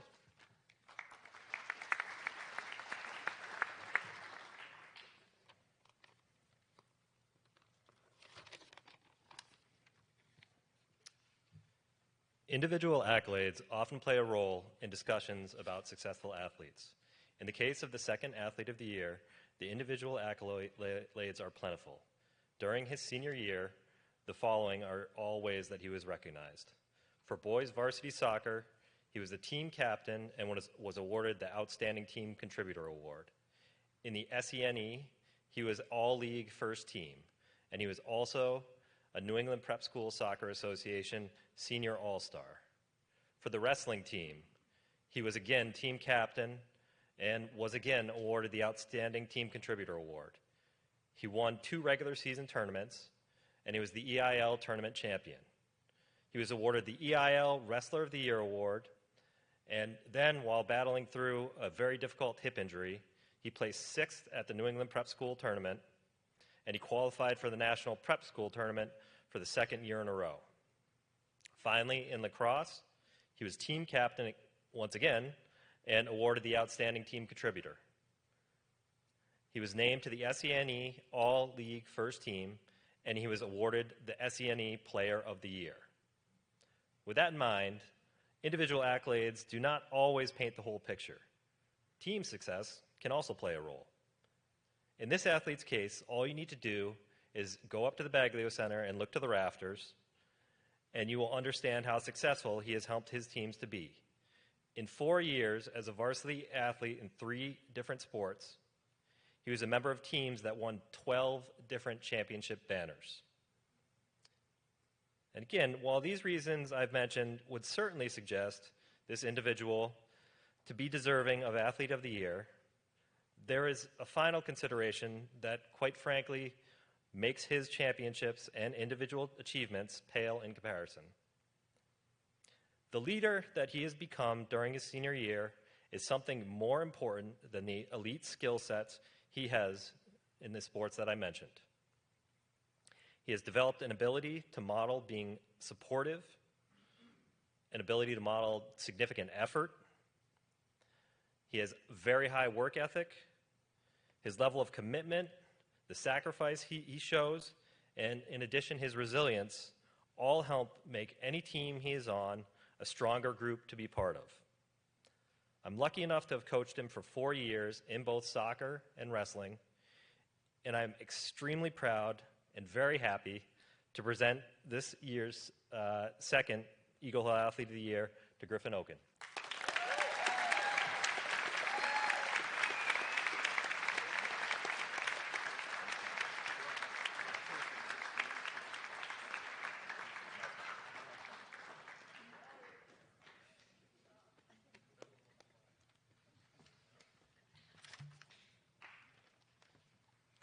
The next group of awards are academic department awards, awards that are given to a student in recognition of special commitment to a particular discipline, for meeting the goals and objectives in that department and being the best representative of someone who studies deeply in a particular subject. We'll begin with computer science and Dr. McCaffrey.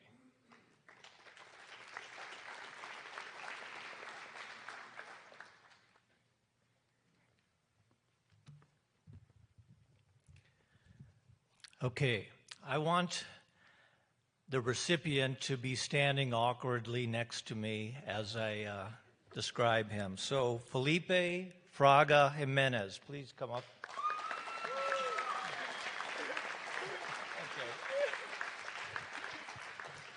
So, you ready?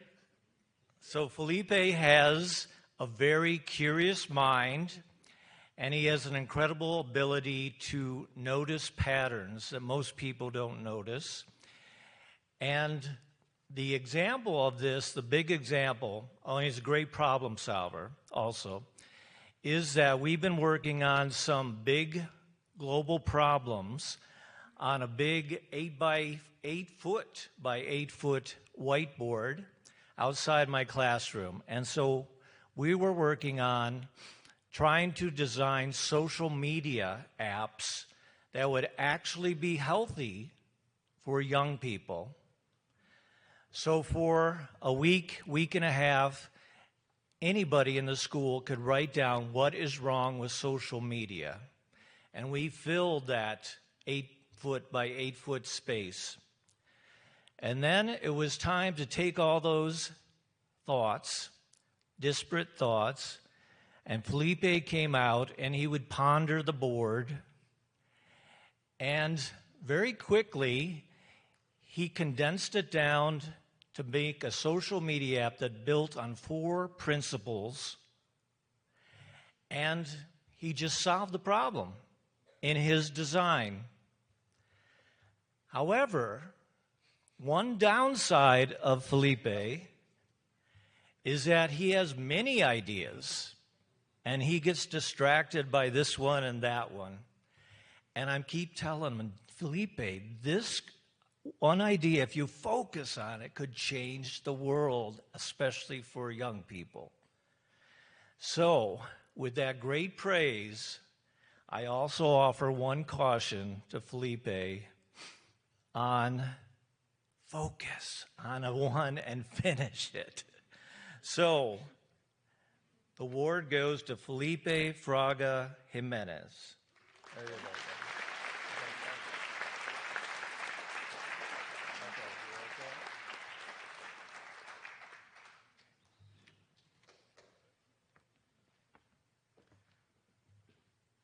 For the math department, Mr. Blaze.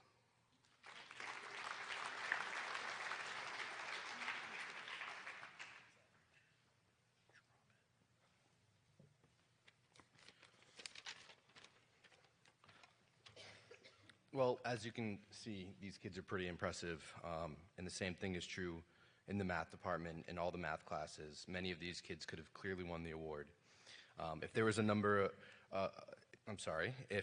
if it was a different graduating class or maybe a different year that they were born, they could have been hearing their name receiving this award now. That made this decision super difficult but very meaningful. This year's winner of the Math Department Award has been part of our school community for 5 years. In those 5 years, he's been taught by many of the teachers here, and I can guarantee they would all say the same thing about him. He is beyond impressive. Of course, he's an outstanding math student, but what makes him so deserving of this award is the way he approaches the work. He is thoughtful, consistent, humble, and hardworking. He does not look for shortcuts or seek the spotlight.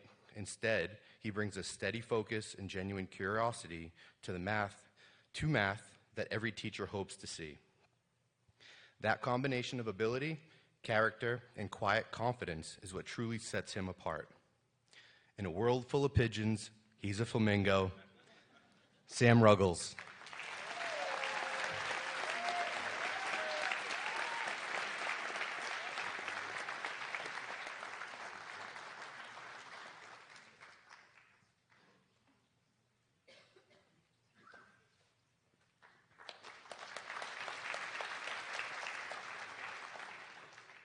I should just echo what Tyler said, that this is a very impressive group, and one measure of that is that these department awards are open to students across the 5 grades, from grade 8 to grade 12, but all but 2 of them will go to seniors today.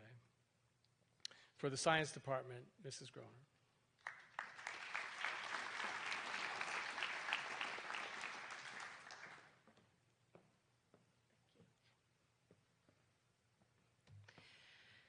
So the winner of this year's Science Department Award has been with us for 5 years. I had the pleasure of teaching him all the way back in the 8th grade, which I'm sure he's long forgotten, which is fine. But honestly, even back then, he stood out. He wasn't just quick to learn the material, which of course is great, but he always thought deeply about it. He always had thoughtful questions. He could always connect one thing to another thing. Sometimes he'd come in the room after weekend, say, "Hey, I saw this thing over the weekend. It made me think of, whatever thing we were doing in class." Like I said, it's been a long time since he's been personally in my room, but this has been his story in the science department the whole time he's been here. He's continued to reach himself to new challenges, new heights. This year, in fact, he is enrolled or was enrolled both in physics and in IB biology, which is a really impressive feat. That's not something we have happen often at all. We're just very proud of him. So this year's Science Department Award goes to Zach Davis.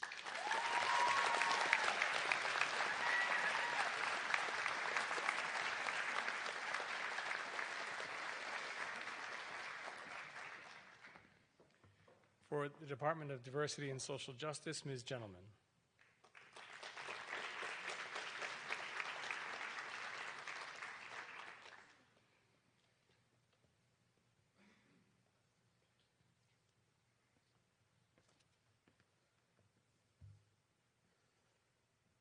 The recipient of this year's Social Justice Department Award cares deeply about social issues and is not afraid to stand up for what is right or speak out against what is wrong. He pays close attention to the thoughts and opinions of his classmates and openly shares his perspectives with others. His empathy motivates him to find ways to do good and encourages others to do the same. This year, through his work on Love, You're Not Alone, he demonstrated his ability to tell a story of shared experiences that connects with everyone in the audience. His contributions have strengthened our Eagle Hill community by fostering social justice. For his commitment to the rights and well-being of others, Griffin Cromback is the recipient of this year's Social Justice Department Award.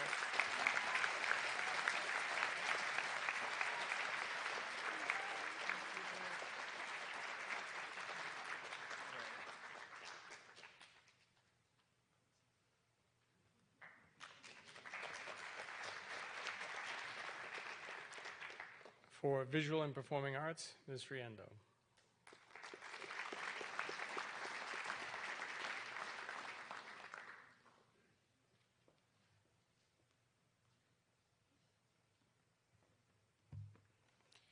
This year's Visual and Performing Arts Department Award goes to a student who not only embodies the arts at Eagle Hill, but also supports and understands the importance that the arts play in fostering community. This student challenged himself to write a one-act play that our school performed at the one-act competition this year. From vocal lessons to rehearsals, he is constantly working to develop his craft as a performer. He is full of big, creative ideas and has the drive to put them into action. He is enthusiastic about what he creates and supports his peers in their artistic endeavors. He attends every art club meeting and has an innate ability to bring the arts and culture into conversation, helping his peers relate and contextualize the importance of art and culture in our society. In a time when the world has been neglecting the importance of the arts, he continues to champion them in his own community. This year, the Department Award goes to Griffin Cromback.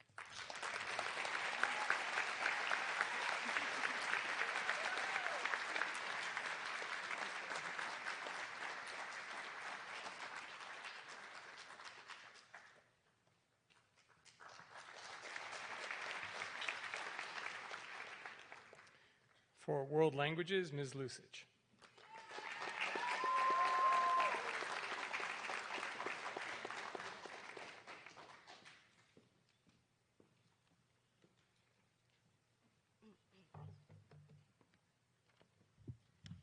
It is a source of pride for any Spanish teacher or language teacher to have in their class a student who not only makes an effort to learn the language, but also knows shows interest in the culture that accompanies and enriches it. The student receiving this recognition has demonstrated strong communication skills, as well as a notable ability to work, organize, and actively participate in class.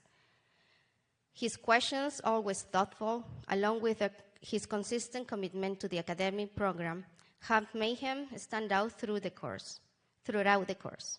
This year, the World Language Department is honored to present this award to a student whose consistency, effort, and talent have contributed very positively to the classroom dynamic, making teaching a particularly rewarding experience. The award goes to David Chute.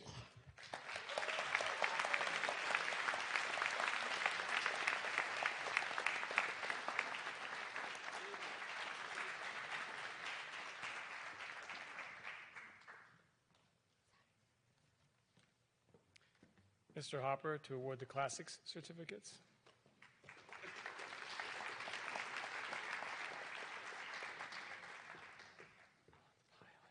They should be in the order that. Good evening, everyone. I'm Thomas Hopper. I teach in the English department, and I'm here to award the Classics certificate. So I'm going to tell you a little bit about what that is. I'll invite all the recipients of the certificate to join me up here, and I give them their certificate and say some nice things about them.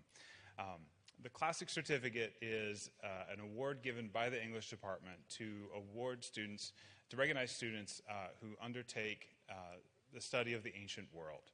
They can do this in two ways. They can take the languages track, or they can take the literature track. In the language track, students take Latin 1, 2, and 3 and average a B+ between those classes. In the literature track, they take 3 classics-focused courses that rotate on a 4-year cycle. This year it was Greco-Roman drama. Last year it was mythology. The year before that it was classical epic. And the year before that it was ancient wisdom, which will be next year's class. Again, to earn the classical literature certificate, they must average a B+ between 3 classes. 2 students did not have room in their schedules to take 3 classics classes, so they completed an independent research project to satisfy one of those requirements, presented their findings to a board of faculty, and defended their project. And finally, in case you're wondering, does someone do both the language and the literature? The answer is yes. We have one student who did just that, our 5th in the program in our history.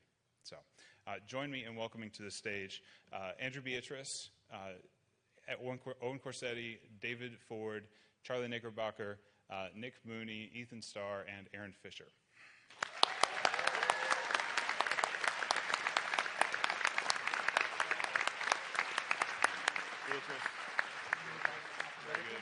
No, it's not really alphabet. We'll figure it out. First up, Andrew Beatrice earns the Classic Certificate in language. He aced Latin 1, 2, and 3, and plans to use that knowledge to help him study history and maybe law later in life. Congratulations, Andrew. Thank you very much. Owen earns the Classical Literature Certificate. He particularly came to like the play Oedipus. We read the adaptation of the play that currently just ended on Broadway, and he wants to write his own adaptation. Congratulations, Owen. Appreciate it.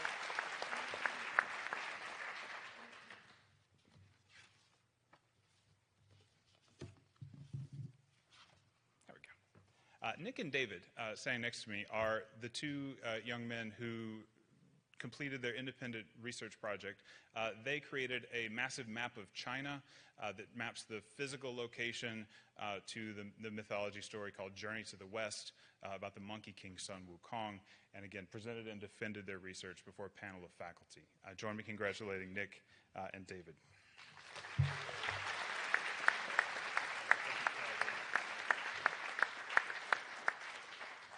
I'd also like to say David is the first student to attempt the full IB certificate, IB diploma, and earn the Classic Certificate. Well done, David.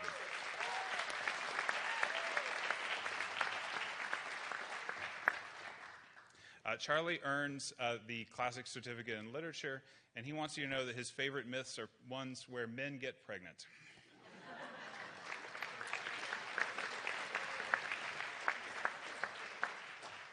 Ethan earns the classic certificate in literature, and he wants you to know that he loves the Odyssey.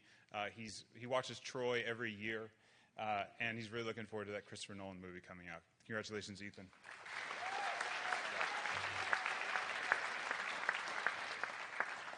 And as I said, Aaron earned the dual track, both the language and the literature certificate by studying Latin and taking 3 literature courses. Aaron did a wonderful project for me on how Viking gravestones became Christianized over about a 200-year period. It's going to stay in my room forever. Thank you so much. Congratulations, Aaron.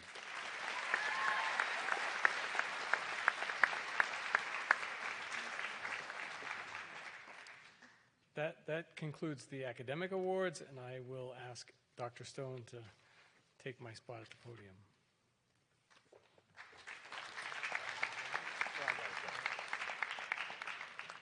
Don't worry, we got 3 hours left to go. I'm standing up here to present the Ronald M. Baglio Student Life Leadership Award. For 16 years, Assistant Headmaster for Student Life, Ron Baglio championed the cause of the Eagle Hill student body. He modeled patience, compassion, and empathy in a manner that made our students feel respected. Generous with his time, good humor, and goodwill, Mr. Baglio made each and every student with whom he interacted feel important and at ease. To this day, we honor and mirror his dedication and commitment to our students' interests by, in his words, doing what is right always. The Ronald M. Baglio Student Life Leadership Award is given to 1 male and 1 female member of the senior class who serve as role models for all our students of Eagle Hill School. They are standard bearers in the areas of participation, reliability, enthusiasm, and dedication. Both of these students will have their pictures displayed in the wicks with past members to honor their commitment to our core values of honesty, respect, purpose, and kindness. The first recipient, if you had just judged him by his Eagle Hill resume, he would be clear contender for this award. But he's so much more than a list of accomplishments. But here are some of those accomplishments. He's a 2-time summer intern, has been involved in tech theater, he's a peer mentor, is a leading force in the robotics program, and his beloved team, the Pink Flamingos.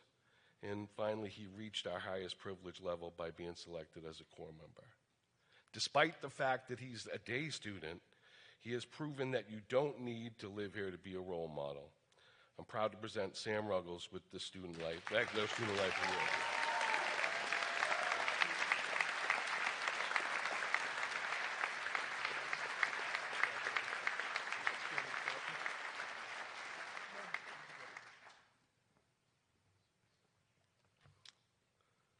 The second recipient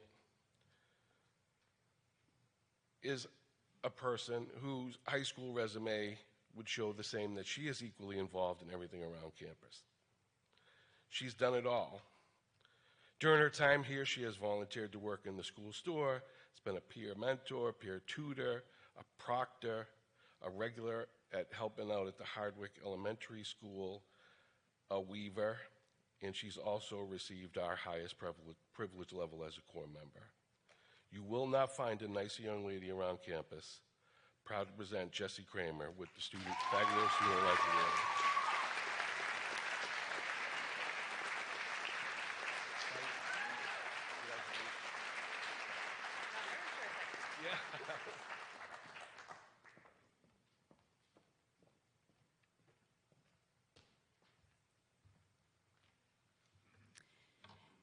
Every single person in this room has benefited from positive role models at one point in their life. Our most important role models are most often not celebrities or superstar athletes, but rather the everyday people in our lives who go about their days unknowingly setting positive examples for us. Teachers, coaches, parents, partners, and friends. Perhaps they are people who you may one day aspire to become. Tonight, the class of 2026 has invited a member of the Eagle Hill faculty to impart one final piece of wisdom, and this year's final lesson will be taught by English teacher and student advisor, Mrs. Jane Alvis.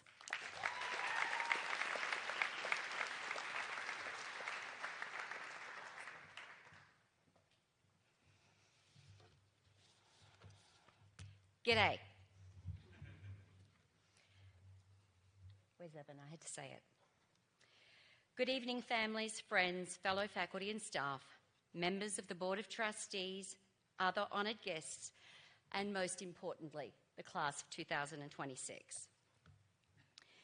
It is a tremendous privilege to stand before you today as we celebrate this remarkable group of young adults.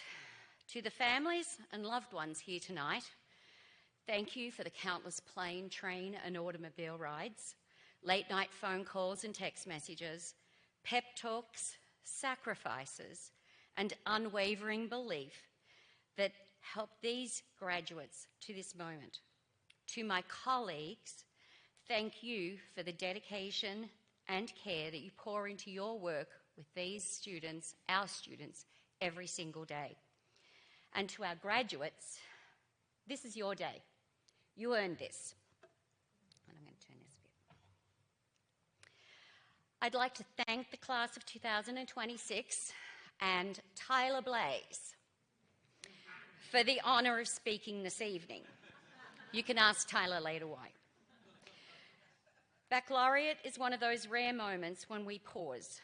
We honour and allow ourselves time to reflect on where we've come from, who we have become, and who we are about to be. I want to begin with a story.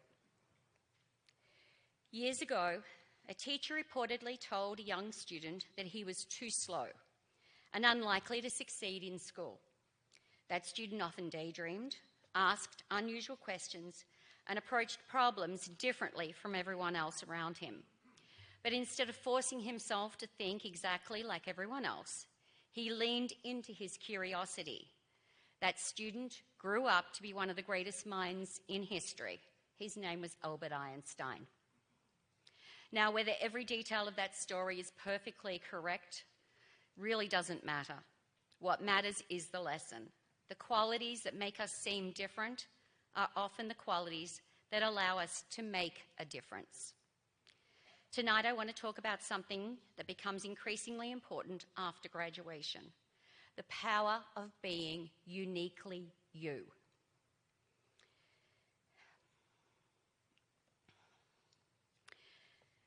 Now, if we're honest, I'm going to do something here, excuse me.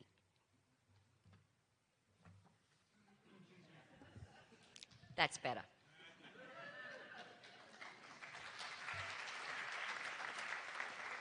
Because the truth is this: embracing your unique perspective is not only valuable, it's essential to meaningful success. If we're honest, much of life teaches us the opposite. From a young age, many of us learn that there is a correct path. Get the right grades, play the right sports, join the right clubs, choose the practical major, land the respectable job, build the polished resume, say the right things in interviews, fit the mould. And while structure and discipline absolutely matter, there is also pressure beneath it all, the pressure to conform. This year, you all became familiar with a writer who argues that our phones and feeds absorb so much of our attention and dominate so many of our preferences that stepping outside their conveniently predetermined paths and choosing an experience not immediately engaging feels somewhat radical. This applies to fashion choices as well as food, which television shows we watch, which books we read, which furniture we buy, where we travel.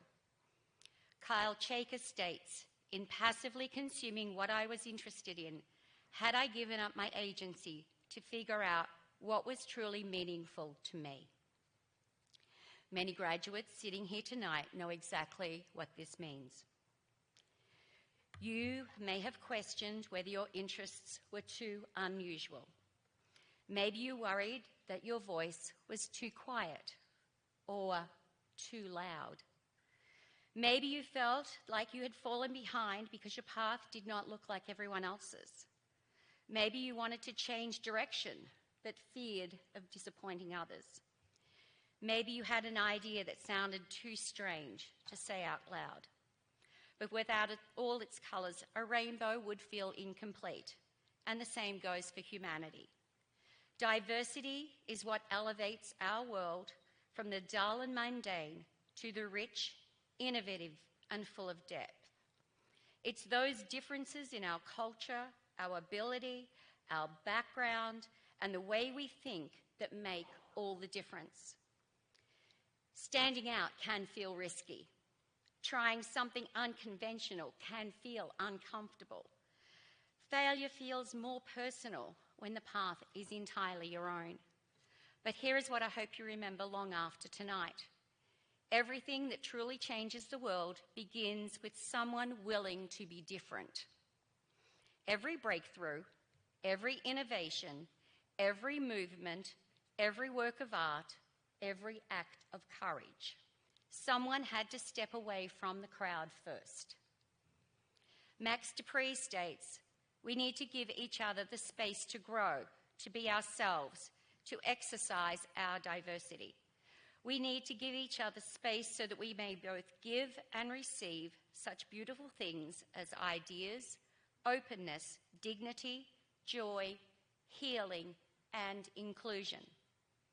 Think about the people who have transformed the world, not because they blended in, but because they refused to ignore what made them distinct.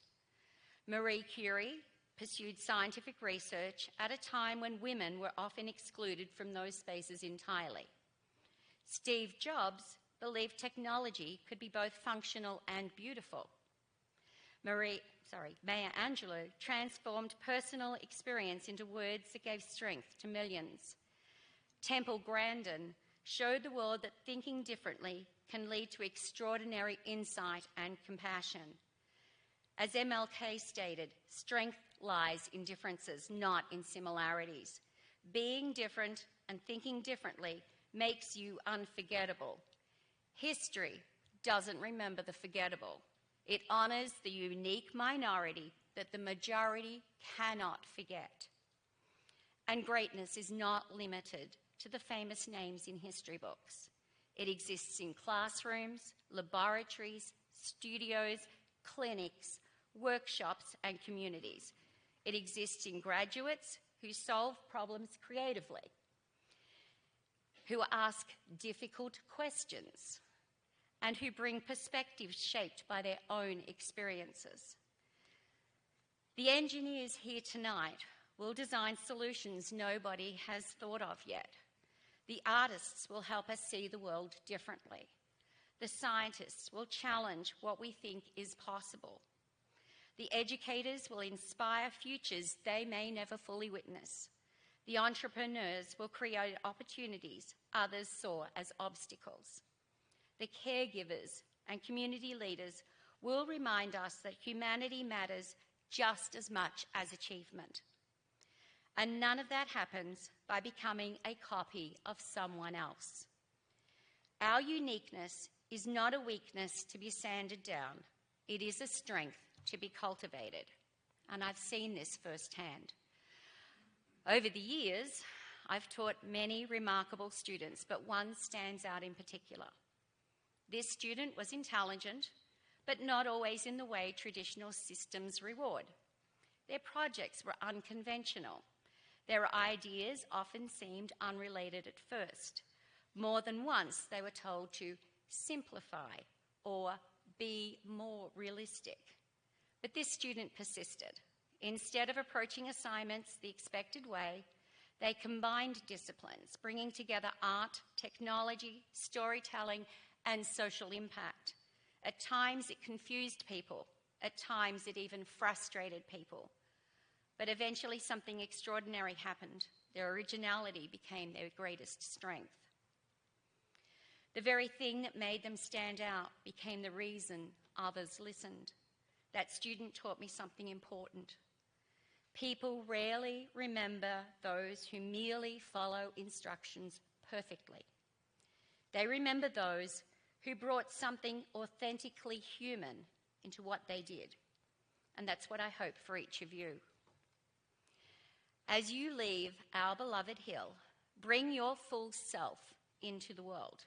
Bring your ideas, even the unfinished ones. Bring your curiosity. Bring your perspective. Bring your humor, your compassion, your background, your creativity, your questions, your weird hobbies, your unexpected passions. Bring the parts of yourself you once thought were needed to overcome in order to succeed, your ADHD, your dyslexia, dysgraphia, your executive function disorder, your anxiety, your neurodiversity. Because this unique set of labels is what helps you think the way that you do. Because difference fuels innovation. Difference fuels empathy. Difference fuels leadership. A world filled with identical thinkers does not grow. A community that silences unique voices does not progress. The people who improve our world are often the people willing to imagine it differently first. And let me add this. Being uniquely you does not mean being fearless all the time. You will still doubt yourself sometimes. You will still encounter setbacks. You will still have moments when you wonder whether it would be easier to simply blend in. But courage is not the absence of uncertainty. Courage is choosing authenticity despite uncertainty. That choice matters, especially now. The world that you are entering is complicated. It faces enormous challenges, but also extraordinary possibilities. And those possibilities require people who can think creatively, act compassionately, collaborate across differences, and imagine better futures. In other words, it requires you. So tonight, as you celebrate your achievements, I hope you also make a promise to yourself. Do not spend your life trying to become the version of yourself that others expect you to be. Become the version of yourself that is fully alive, deeply curious, and unapologetically genuine. That is where meaningful work comes from. That is where real leadership comes from. That is where fulfillment comes from. And ultimately, that is where impact comes from. Class of 2026, years from now, people may not remember your test scores or your sporting achievements or the wordings on your diplomas, but they will remember how you made them feel. They will remember the ideas that you introduced. They will remember the courage that you showed. They will remember the originality you brought into every room that you entered. The world does not need more copies. It needs your original signature. So go forward with confidence. Trust your voice. Trust your perspective. Trust that the qualities that make you different may someday become the qualities that allow you to change someone's life. Congratulations, class of 2026. We are very proud of you. We believe in you, and we cannot wait to see the remarkable and uniquely original mark you will lead on this world. Good on ya. I'm stoked. Have a ripper weekend.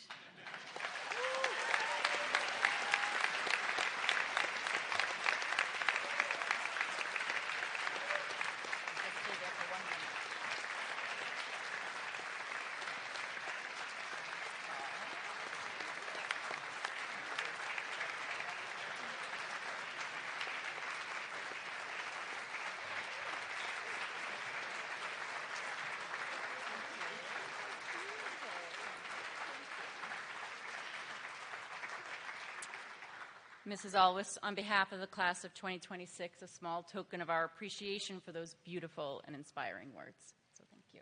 Thank you very much.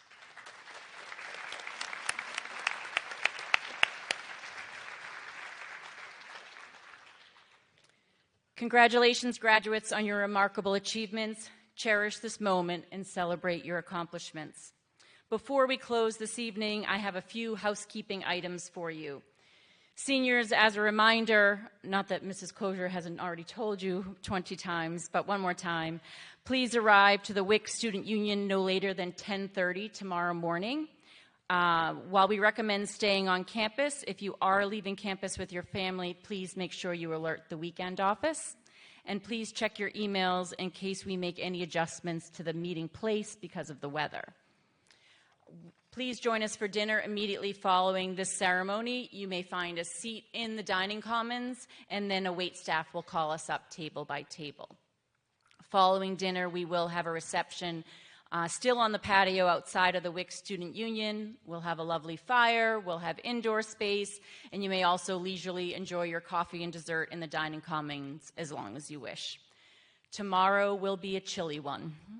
We will still be under the tent, rain, shine, no matter the weather. So please dress accordingly. If there are any members within your party who would prefer, we will live stream the graduation into the theater tomorrow. So there is no better way to end this evening than to watch our kids in action. So seniors, please collect your belongings from under the chairs, make your way around to the wings and the stage so you too can enjoy the show.